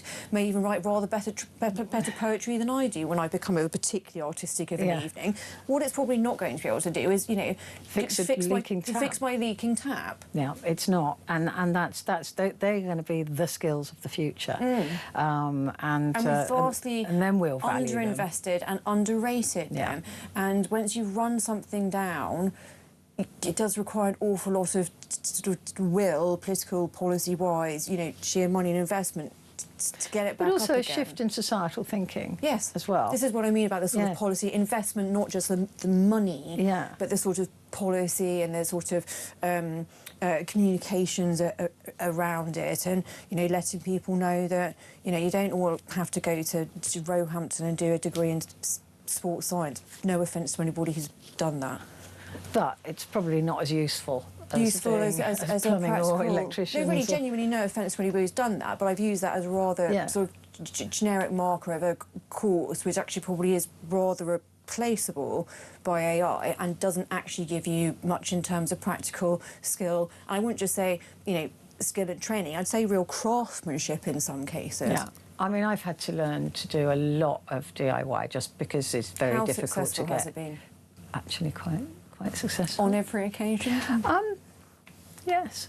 Okay. I mean, I fixed my dishwasher, replaced the heating element. Did the same with my oven, replaced the heating element on that. I can wallpaper. I can do basic electrics. No, I can walk. Oh no, electrics. That's simple. That's no, I probably wouldn't go near. I mean, I'm talking about changing a cover on a plug socket, or that's not basic. Literally, that's not basic electrics. That's GCSE physics. No, it's fine. You just take a photograph of it from the back and see where the wires went. Although I admit I did change a fuse and a plug the other day, and I was bizarrely pals with myself. But that's not basic electrics. That's literally GCSE physics. No, I mean, I changed a few light switches and stuff like that. Nothing that YouTube can't teach you these days, as long as you're careful. Yeah, this is why when you said basic electrics, I slightly raised my eyebrow until I literally realised you meant like changing something to plug, which as long as it's not actually plugged into the wall and is not live, you're absolutely fine. Yeah, I mean, you just take it off the wall and change it. Yeah, it's fine. That's all right. Just switch it off at the thingy. I've changed, done bits like that. But my best thing was changing the heating element in the dishwasher. No, I probably wouldn't have a go at that myself. So that is props. It took a long time, but I did it. I mean, just trying to get hold of an engineer these days. I know, I was delighted when I changed my toilet seat the other day. Yeah, I know. I was genuinely just like thrilled. Yeah, yeah. And I had to redesign some doors and repaint them because I couldn't get somebody to come and hang a door, so I had to. Anyway, you'll see them one day. Amy Fisher, thank you very much indeed for coming in, former Director of Comms. Let me go through some of the front pages again. The iPaper, Future of UK State Pension Triple Lock in Doubt, with older population growing faster than workers. There was also some suggestion about pensioners having to start paying national insurance. Switching to vapes is better than puffing. I mean, that changes every week, doesn't it? And of course, Dolly Parton, the Queen of Country, has died at the age of 80. I'm sure that will be all over the breakfast show in the morning. Birmingham is set to be the first 20-mile-an-hour city. And also, the PM may change the law to shake up utility firms. So all of that is on the front page. It's just a sample there, and I'm sure that JK will be covering those in the breakfast show. But for now, stay where you are, because it's over to Talkback.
across the UK. On DAB+, on YouTube, on your mobile, and on your side. This is Talk.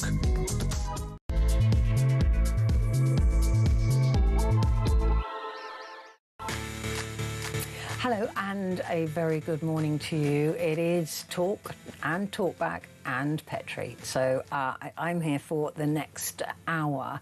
And I want to take your calls in tribute to the wonderful and fabulous Dolly Parton. I'm genuinely saddened by that. I have to do a lot of stories, sadly, about celebrities that die, and I fake quite a lot of those deep sadnesses and concerns when they do die, because you've got to, really. But this time it's genuine. I'm genuinely saddened by Dolly Parton's death, and surprised, really, because she always just seemed to be just so vital and wonderful. And I followed her on some social media stuff. And the last one that I saw of her was maybe a couple of months ago, actually, just explaining that she was taking some time off, that she'd been not very well. There were some bits and pieces that weren't working. She downplayed it all, and I just thought, oh, good for you. Take some time and then come back, please. And tragically, she didn't come back, and that is a great loss, I think, for the whole world. And I know that a lot of people go, oh, who cares? It's only Dolly Parton. I do, genuinely, and I think that when there's some actual good in this world compared to so much bad, it is a tragedy if we lose that good and the bad is still standing. As I said earlier, there are other 80-year-olds that I'd rather have lost than Dolly Parton, because she was good. She was just good, a good person, and there's not enough of that in this world. So even if you weren't a Dolly fan, you've got to mourn the loss of something good, and I genuinely think that it's a real sadness that she's no longer in the world. So I want to talk to you about that. So do give me a call, just if you just want to talk about her, any memories that you've got, anything to do with her music, her work, her as a person. Did you ever go and see her? It would just be nice to share a bit of Dolly's sparkle for the rest of this hour. So do give me a call. 0344 499 1000. Those calls are charged at the national rate, but of course we call you back. And text the word talk and your message to 87222. But for now, seeing as it is Tuesday, it is time to catch up on what is going on in the US at the moment, because we know that if the US sneezes, we catch a cold. So let's talk now to Ted Johnson, who's political editor at Deadline in Washington, D.C. It's good to meet you, Ted. Thank you very much indeed for joining me. I have to start with Dolly, really, because she was this good in the world, and like you, probably have to maybe fake a little bit of sadness when somebody famous dies. Genuinely, this time, it is a sadness, right? Yeah, it really is. I think she was such a unique figure.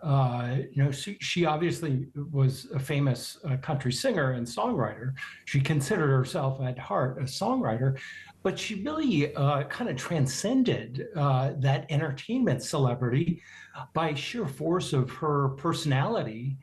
And not just that, but her empathy. It's kind of like I challenge anyone to watch a clip of Dolly Parton and not get a smile on their face. Absolutely. I mean, she knew how to connect in a way that wasn't faked. You can't fake being Dolly Parton. She was, like you said, that word empathy, which seems to have become a bit of a swear word in political discourse at the moment across the world, but particularly in the US, that lack of empathy. But she had it naturally in bucket loads, and she spent a lot of her time very quietly being philanthropic, didn't she, as well?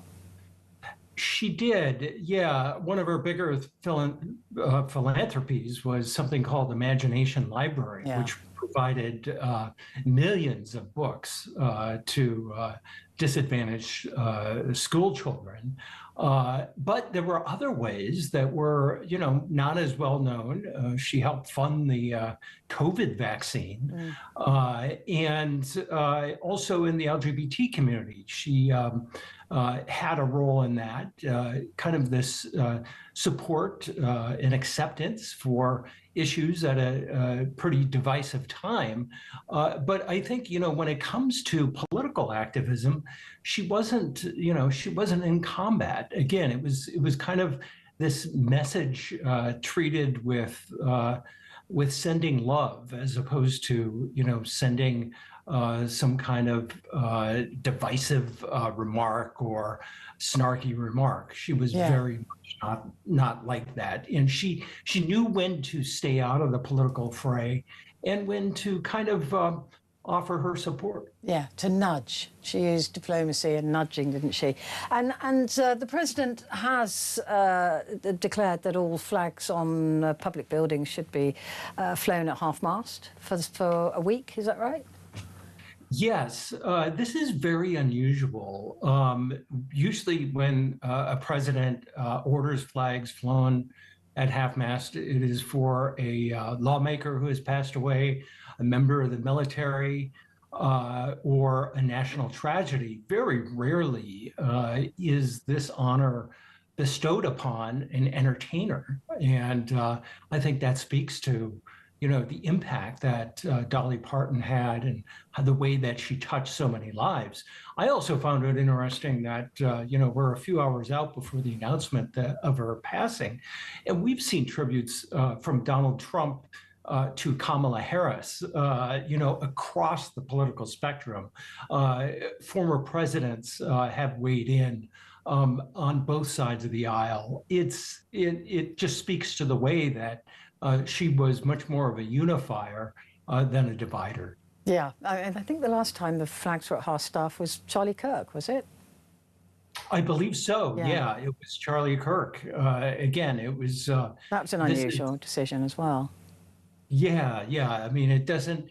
It's usually reserved for a past president who will pass away or a very famous senator. Yeah, well, I think that if anybody, Dolly Parton absolutely deserves it.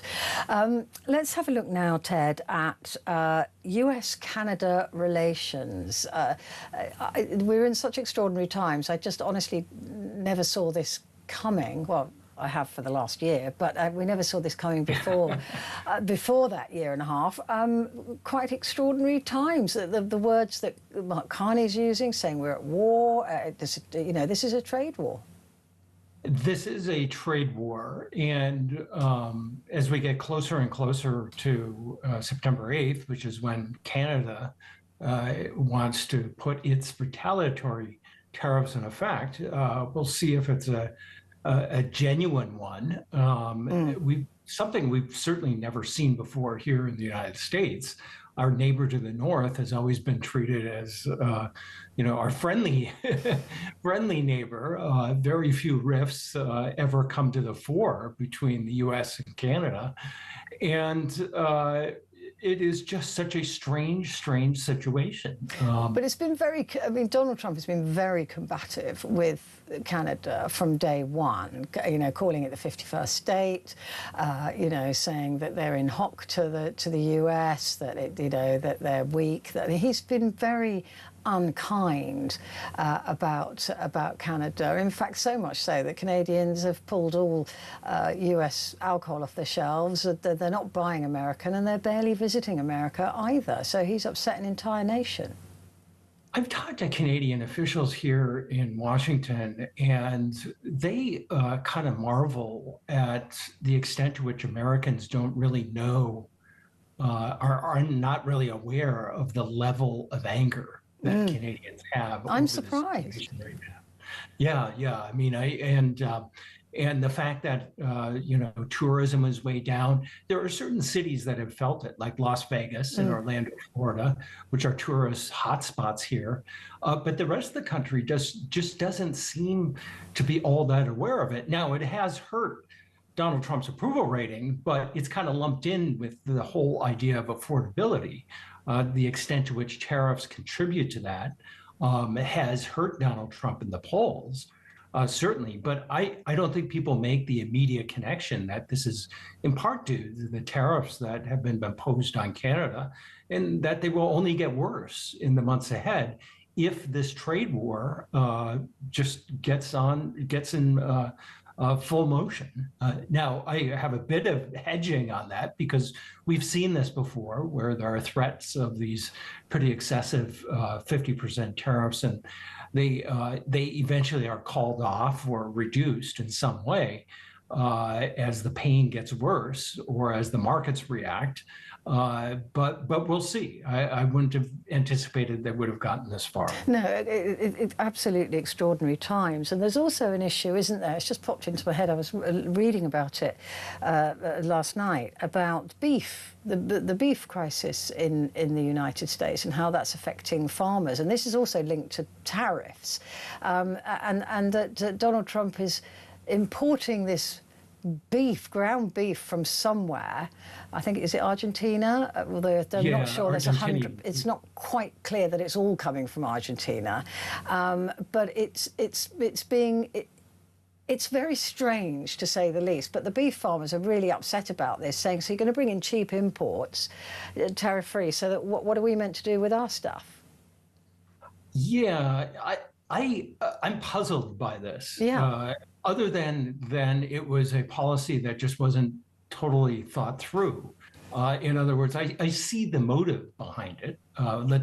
We need to do something to immediately reduce the price of beef, but it didn't take into consideration what the impact that it would have on U.S. cattlemen who are upset over this. And this is Trump country. These are people hit in states like Nebraska and Wyoming. Those are the strongholds, Trump's strongholds, and he's going to need those come the midterm elections this November. Yeah, it seems like an act of self-harm economically. All of this America First stuff is sounding very hollow. When you just go, well, it's America First until we need it not to be America First, and then we'll put America last. Yeah, I think that if I was to, I think we might look back at this year, the turning point being the start of the war with Iran, because that's when you started to see some major fissures with the MAGA movement. You saw people like Marjorie Taylor Greene and Tucker Carlson break with Trump on the war. But I think that you're starting to see it with other issues as well, beef being one of them. And people wondering, what is going on here? What is MAGA? Trump is insisting it is whatever I say it is. But others have another definition of it. That is to, loyally support farmers and at least make these gestures toward lowering prices.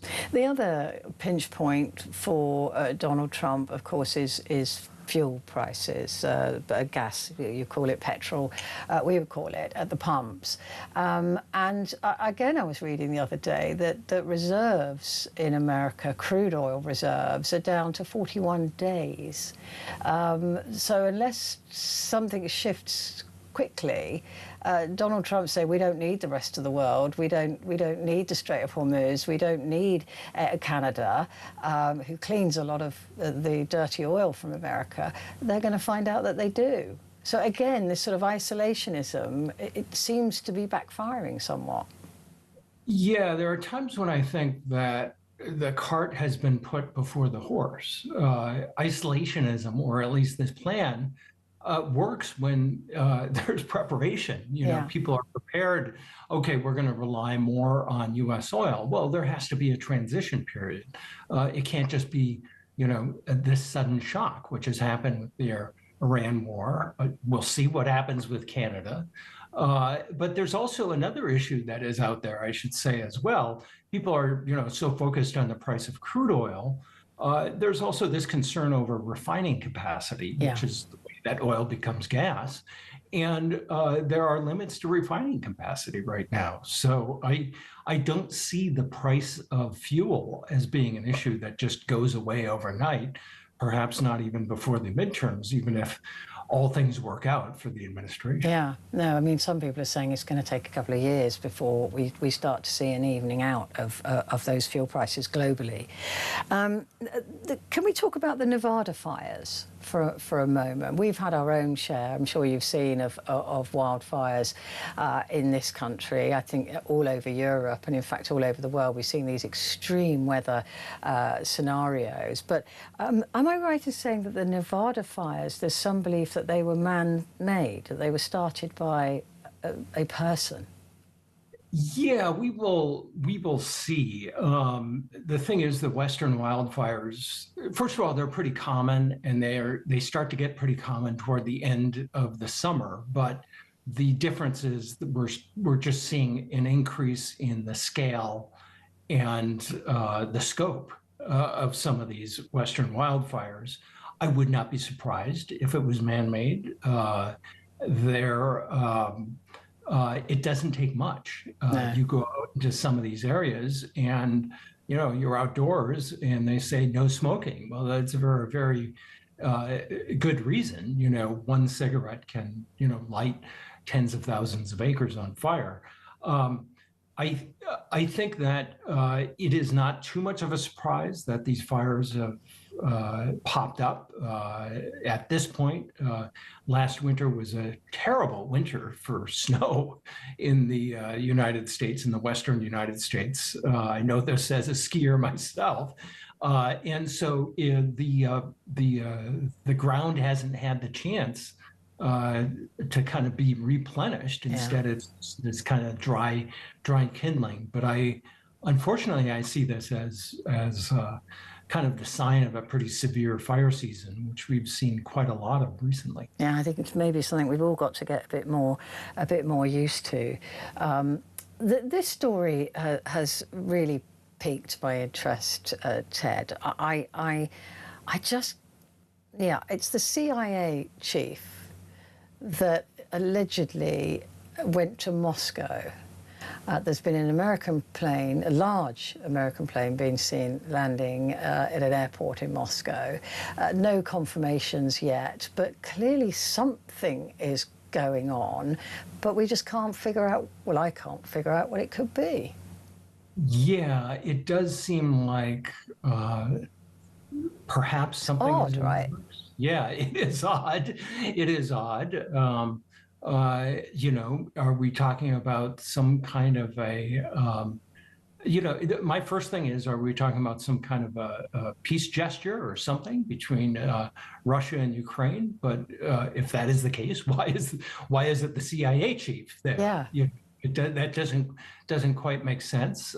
There could be something else in terms of U.S. negotiation that we just haven't thought about, that has to do with weapon systems or something like that. That's the only. But wouldn't we normally, if there was a senior figure from America flying into Moscow? I mean, this aircraft is absolutely massive, right? There's no way it was going to fly under any radars. There was no way it wasn't going to be spotted. With the world watching Moscow at the moment. So it's just odd that we haven't been told anything. Or you guys, I mean, I don't need to be told, but you guys. Yeah, I mean, another, and I'm just speculating, another possibility is maybe this is some kind of signal to Iran, that, hey, the U.S., Russia, U.S. and Russia are having these kind of talks. You maybe have been dependent on some Russian support, and now we're delivering a warning or something like that. Yeah. Again, this is just speculation, but you're right. The fact that this was not exactly a concealed gesture. No. This visit. So no, it's really. I hate having an itch that I can't scratch, and this is going to annoy me until I find out Yes. what is actually going on. The other story that has got me absolutely hooked, but for a completely different reason, is the Natalie Harp story. Donald Trump's aide, the human printer, as she's been Yes. called, and the letters that have now been, who is leaking this stuff, Ted? Yes, I know. Who is leaking these letters? It is such an interesting story how this all played Wow. out, because it all started with John Ossoff, senator from Georgia, who's running for re-election, and he made this kind of offhand but very deliberate comment, bringing up her name. He came under some criticism from Republicans and also some Democrats for kind of invoking her name in this way that kind of suggested, innuendo, an improper relationship. But as the week went on, and this was last week, we started seeing some of these leaks coming out of the White House, which told me that John Ossoff ignited this kind of palace intrigue at the White House, and kind of culminating last week with the leak of some of these letters Bizarre. from her to the president, and these very, very, loyal, laudatory. I don't know how you would describe the letters. I mean, over the top. Completely bizarre, right? You mean everything to me. I mean, they are weird, right? And the fact that also that she seems to be trying to look more and more like Ivanka Trump, Donald's daughter. And it's all just, it's just bizarre. But what is the most bizarre is the overreaction from the White House. And that is when you go, oh, so there is something to see here then, because they're so angry about it. And I've not seen them be this protective over anybody. Yeah, I mean, I think it was a couple of days, maybe it was the day after Ossoff made that comment, and a CNN reporter asked about it. And the result was the White House attacked the CNN reporter personally, and about her parenting skills. In fact, it was so personal, and that I think it only focused more attention, of course, it did, on who is Natalie Harp. How did she get into this position to be, not just a loyal aide to the president, but probably his most loyal aide? And it ignited other stories. It's not just the letter, but the whole story about her national security clearance. And hiding in the boot or being in the boot of a car because there wasn't a seat available for her, and she wanted to be close to the president. So the release of these letters told me that there is concern in the White House over her relationship with Trump. I'm not saying it's anything intimate. No, but it's definitely. I wouldn't think it was intimate. I just think it's weird. Yeah, and there were some comparisons made to Bill Clinton and Monica Lewinsky. Lewinsky had this kind of infatuation with the president. Now, that obviously led to something more intimate, but in this case, I think it's just this concern, and over first of all where she came from, and how she managed to get in the president's good graces to the point where she's with him all the time. So I don't think we've seen the last of this story. I think it continues, and in part because of the way that the White House actually reacted to it. Yeah, definitely. If they'd just left it alone, then maybe nobody would still be talking about it. I just hope she's well, because reading some of those letters, it makes me feel that I just hope she's well. Yeah, I mean, I do have to say that there is if you're young, there is kind of an allure of the White House, an allure of people in power. Apparently, she has written to other past presidents. So I guess don't underestimate that feeling to kind of overtake your better judgment. Yeah. I wish we could actually have a frank conversation, but I know we're both skirting around the edges. One day. I'll try my best. Yeah, I know, me too. I know what I want to say, but I know that I can't say it. Ted, it's been a real pleasure meeting you. Thank you. I hope I get to talk to you again. Ted Johnson there, political editor at Deadline in Washington, D.C. Quick break, back in a sec.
Across the UK, on DAB+, on YouTube, on your mobile, and on your side.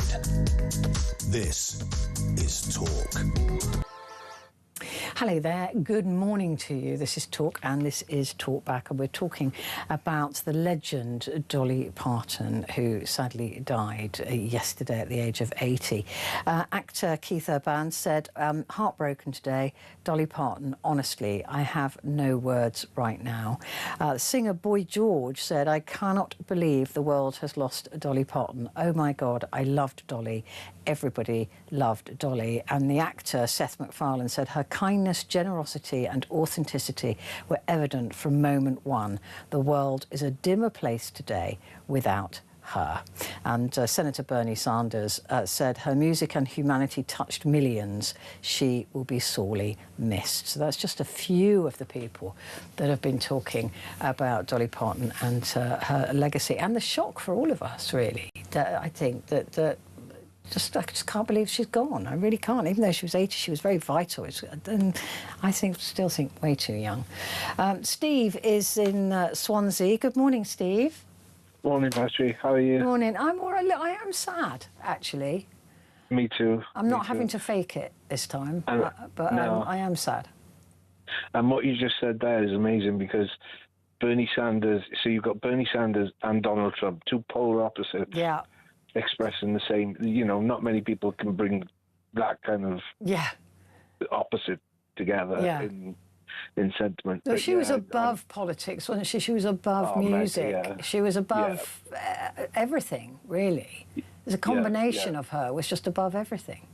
Yeah, and I can confirm to you, you've definitely got that personal skill that she had. Oh, I've spoken to you a few times now, and every single time, that one of the first times I spoke to you was a talk back on friendship, and I'd had leukemia and I'd lost friends. Yeah, I remember. You always make us feel, like we belong. That's the nicest thing you've got. Anyone could say to me, honestly, and I thank you for that. But you guys do make it easy because you're so lovely. What is your favourite memory, do you think, of Dolly Parton? What is the thing that is sticking with you? Well, because I left school when I was 15 and I didn't sit the exams. I didn't have a single O level. It was then, or GCSE it would be now. Yet, because of Dolly, I've written a book. It's published, and I've got more projects I'm working on, and that is that whole, that you don't have to be hugely academic to just pick up and read and pick up and write, in my case. It was her charity work.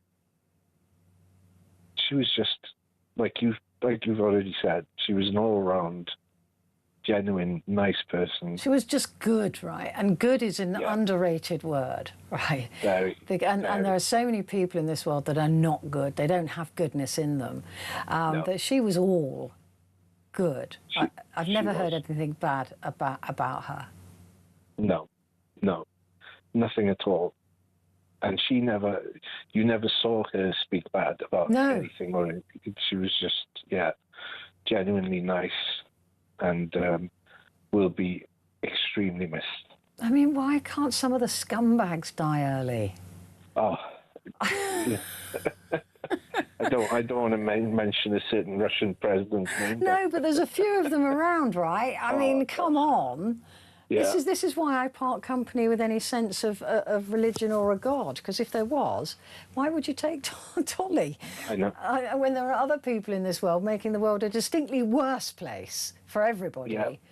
And yet this woman did the absolute opposite of that. She made the world a better place for millions of people, and she's been taken at the age of 80. It's not fair.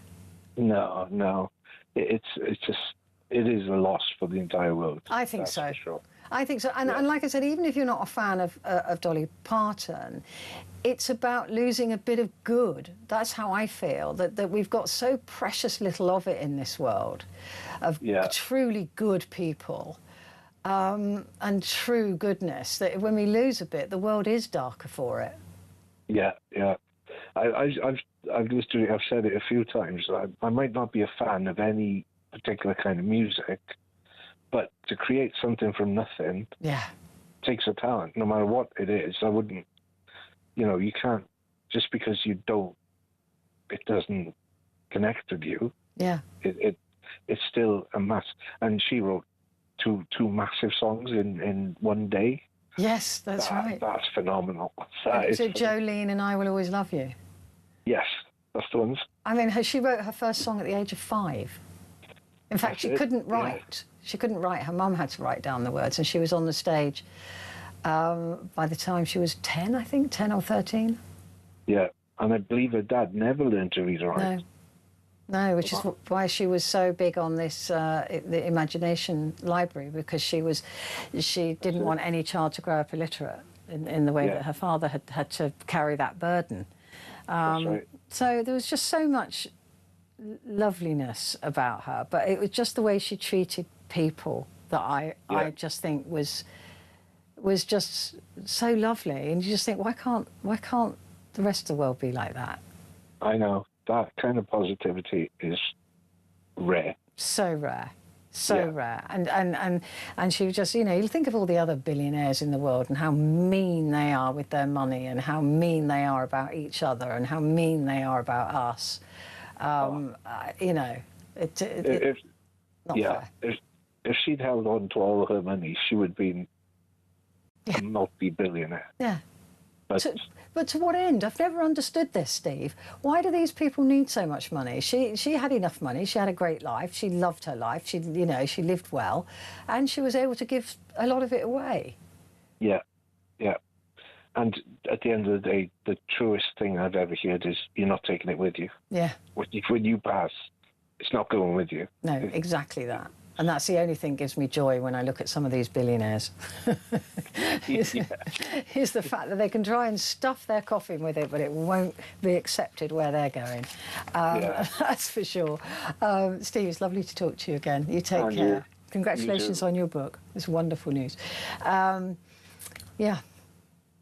Bless. Pauline is in Salford in Manchester. Hello, Pauline. Good morning. Hello. Hello. We've talked previously about crazy politics, but what a loss. I know. It's a little light that's gone out, isn't there? Absolutely. Honestly, I was brought up in pubs, and she was probably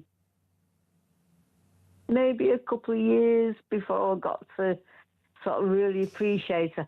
But honestly, I can remember from the age of 14, 15, I was quite well endowed, and we all wanted to be well endowed at that age, going back to the 70s, when it was politically correct. But she was always such a strong woman. Yes. And I can genuinely say I've gone through a lot of things in my life, and I can relate to a lot of her songs. And she was just an absolute inspiration. She didn't take crap from anybody. No.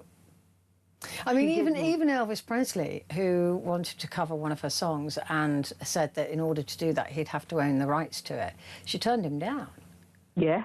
She turned him down. Yeah. She said no. And then cried, apparently, all night about having made that decision. But it was the right decision because she retained the rights to the song and then she retained the money that goes with that. But she turned down Elvis Presley. I mean, that's quite gutsy, right? That, but also a private life. Yeah. She never told anybody about her private life. No. She was able to keep that perfectly. That was totally separate. You know what? If you don't like me talking about it, well, don't talk to me. Yeah.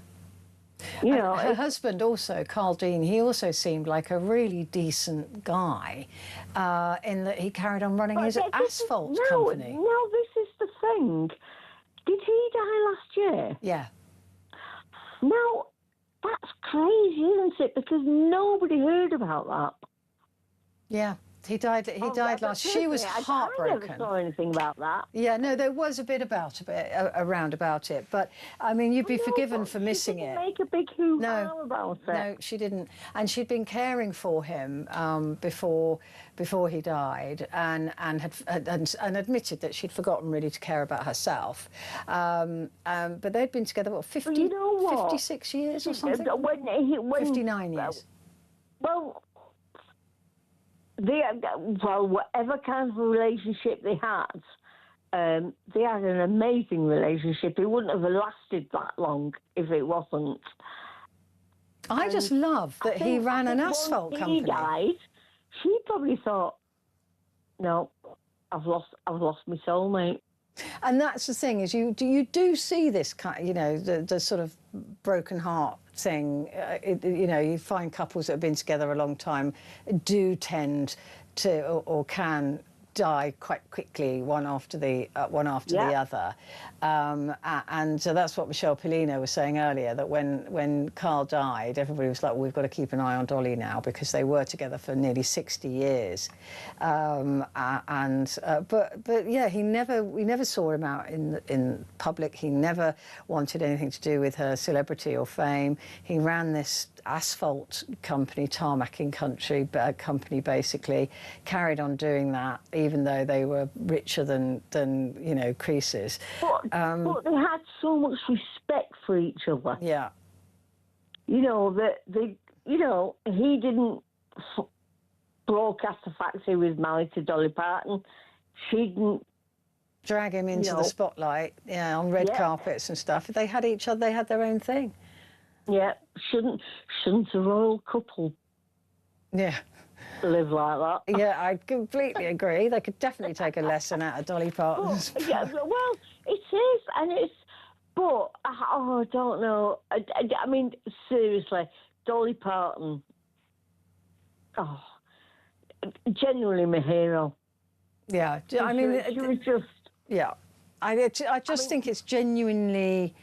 A bit of good has gone out of a really horrible world at the moment, and we can ill afford that, and that's what I think has saddened me the most about this. I just like to think that there's still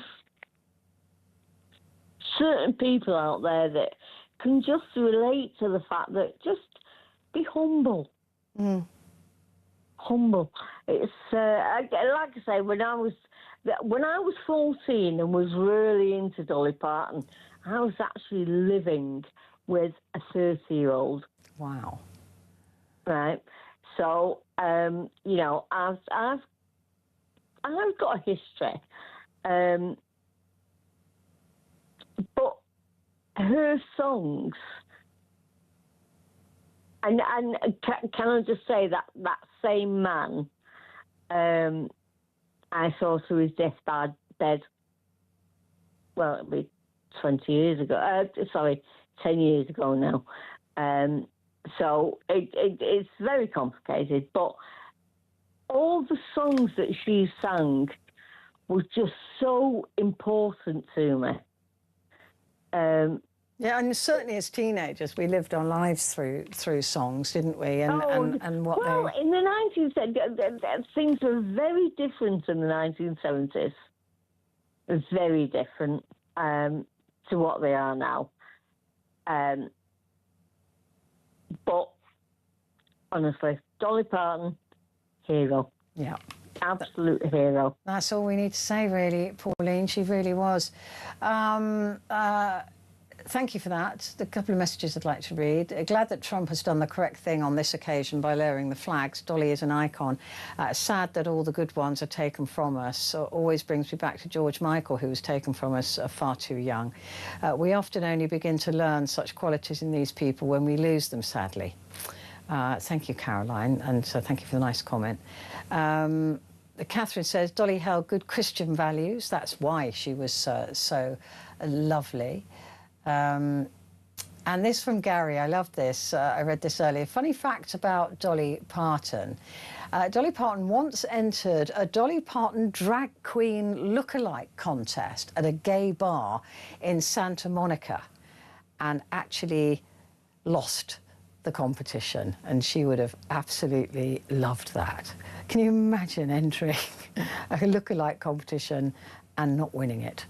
Gary in Glasgow, thank you very much indeed. I'm going to take a quick break here at this point, but I will be back in just a moment.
across the UK. On DAB+, on YouTube, on your mobile, and on your side. This is Talk. Hello and a good morning to you. This is Talk and it is Petrie here with you with your Talkback Hour. Angie sent this message saying, I had the pleasure of seeing her live a few years ago at Leeds Arena. I'm so jealous of that. Wow, what a powerhouse to fill it with sound given her 5-foot demeanour. She had a self-deprecating sense of humour but could also put someone in their place without them realising. If they did, then they'd be too embarrassed to try and come back. R.I.P. Dolly. Yeah. Fabulous woman. And just, you know, in case you're wondering, I keep saying about what a good person she was and how good she was at communicating with people. This clip has been around a bit today, but if you haven't seen it or heard it, then you will enjoy it. And even if you have, it makes you go, "Aw." And this is Dolly Parton singing with a boy who has Down's syndrome.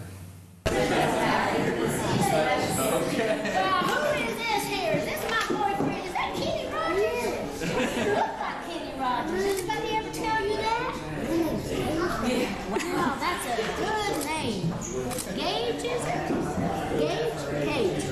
Gage. I love that name. Gage Rogers. I hear you like Kenny Rogers, Petrie. You like singing? I like singing. What do you know? Islands in the stream. That is what we are. No one in between. Sing with her. How can we be wrong? Sail away with me to another world, and we rely on each other. Ha ha. From one lover to another. Ha ha. Ha, good deal.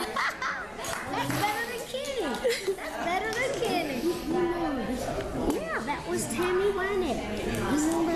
Yeah, Tammy was a good friend of mine, and Loretta's a good friend of mine, and we used to sing together a lot. You like to listen to this one? I do. I like that. Silver threads and golden needles cannot mend this heart. Sing with her, you know it.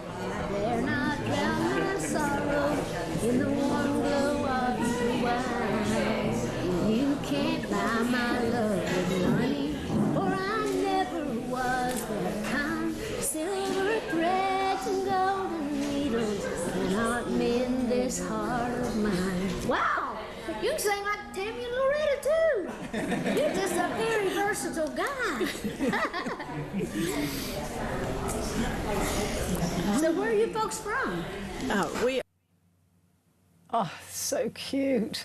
And also, what a voice. I mean, she's literally just sat in a canteen there with this boy who loves country music.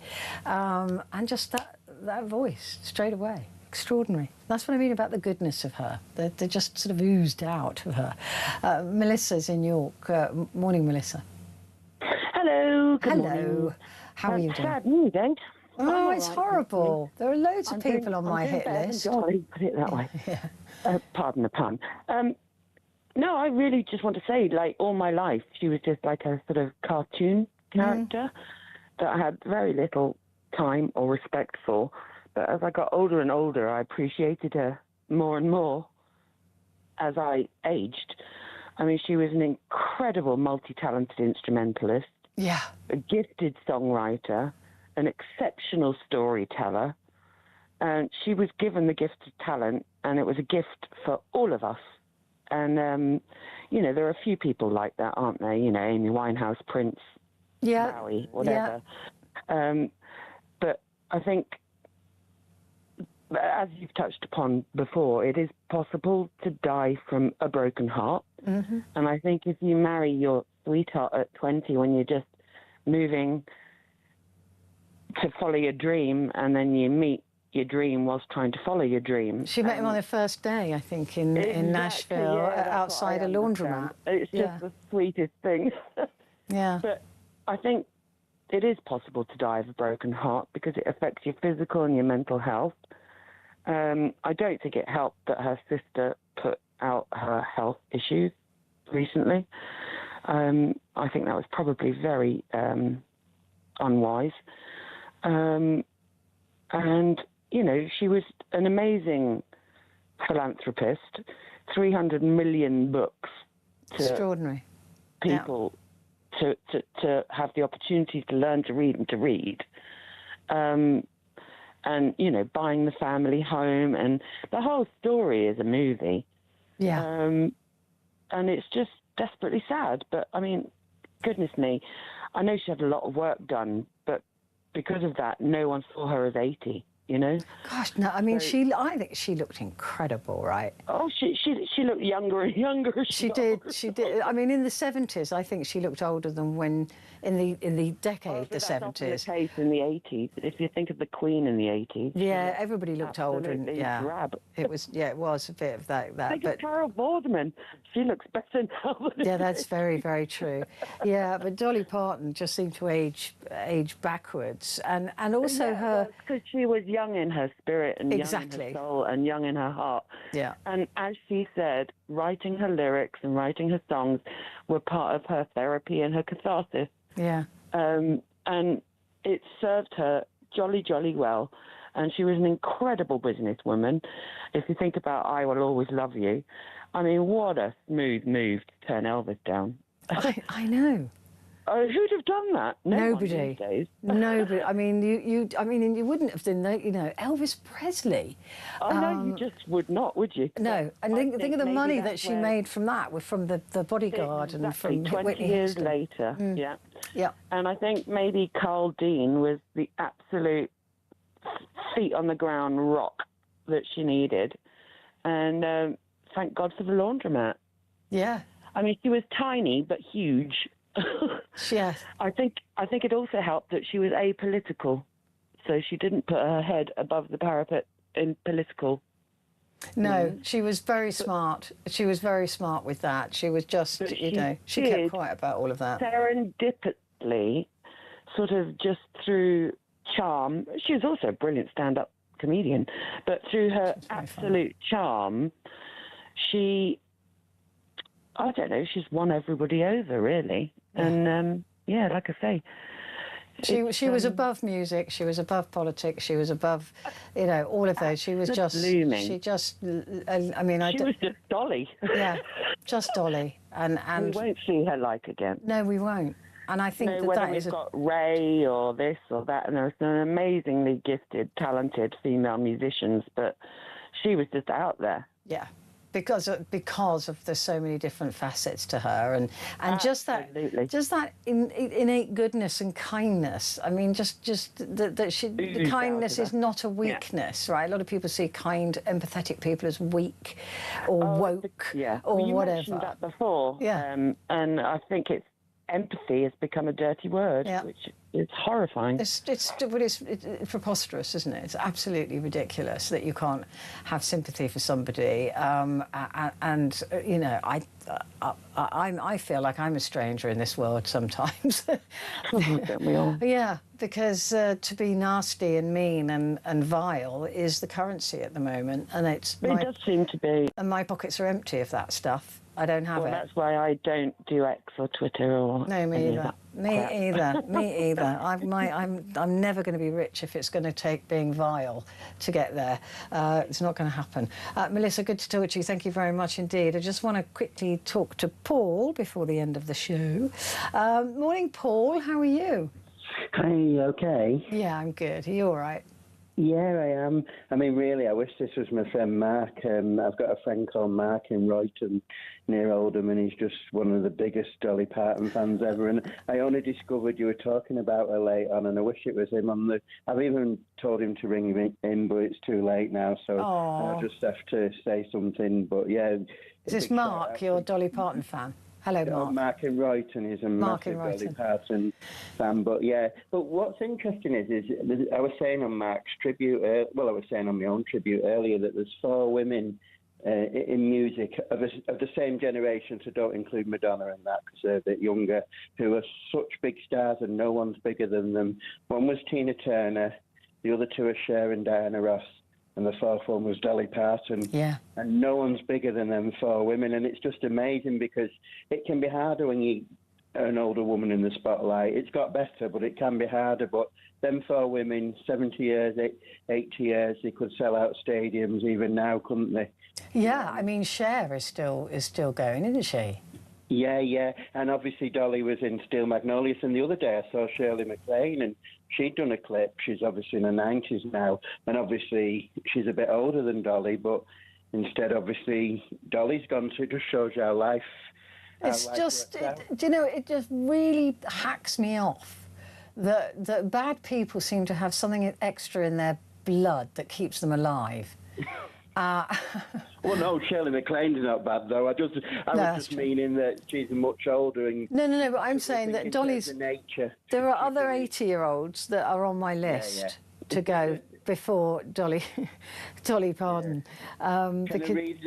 Can I read something out, though, very quickly? Yeah, this is something she said, because it's to do a bit with... She wasn't political, but she still had some beliefs. So if I just read this out quick, is that okay? You've got about 30 seconds. Yeah, here we go. So she said, I've got transgender people, I've got gays, I've got lesbians, I've got drunks, I've got drug addicts, all within my own family. I know and love them all, and I do not judge. And that summed up Dolly Parton. That did sum her up. Because that was her down to earth, right? She didn't just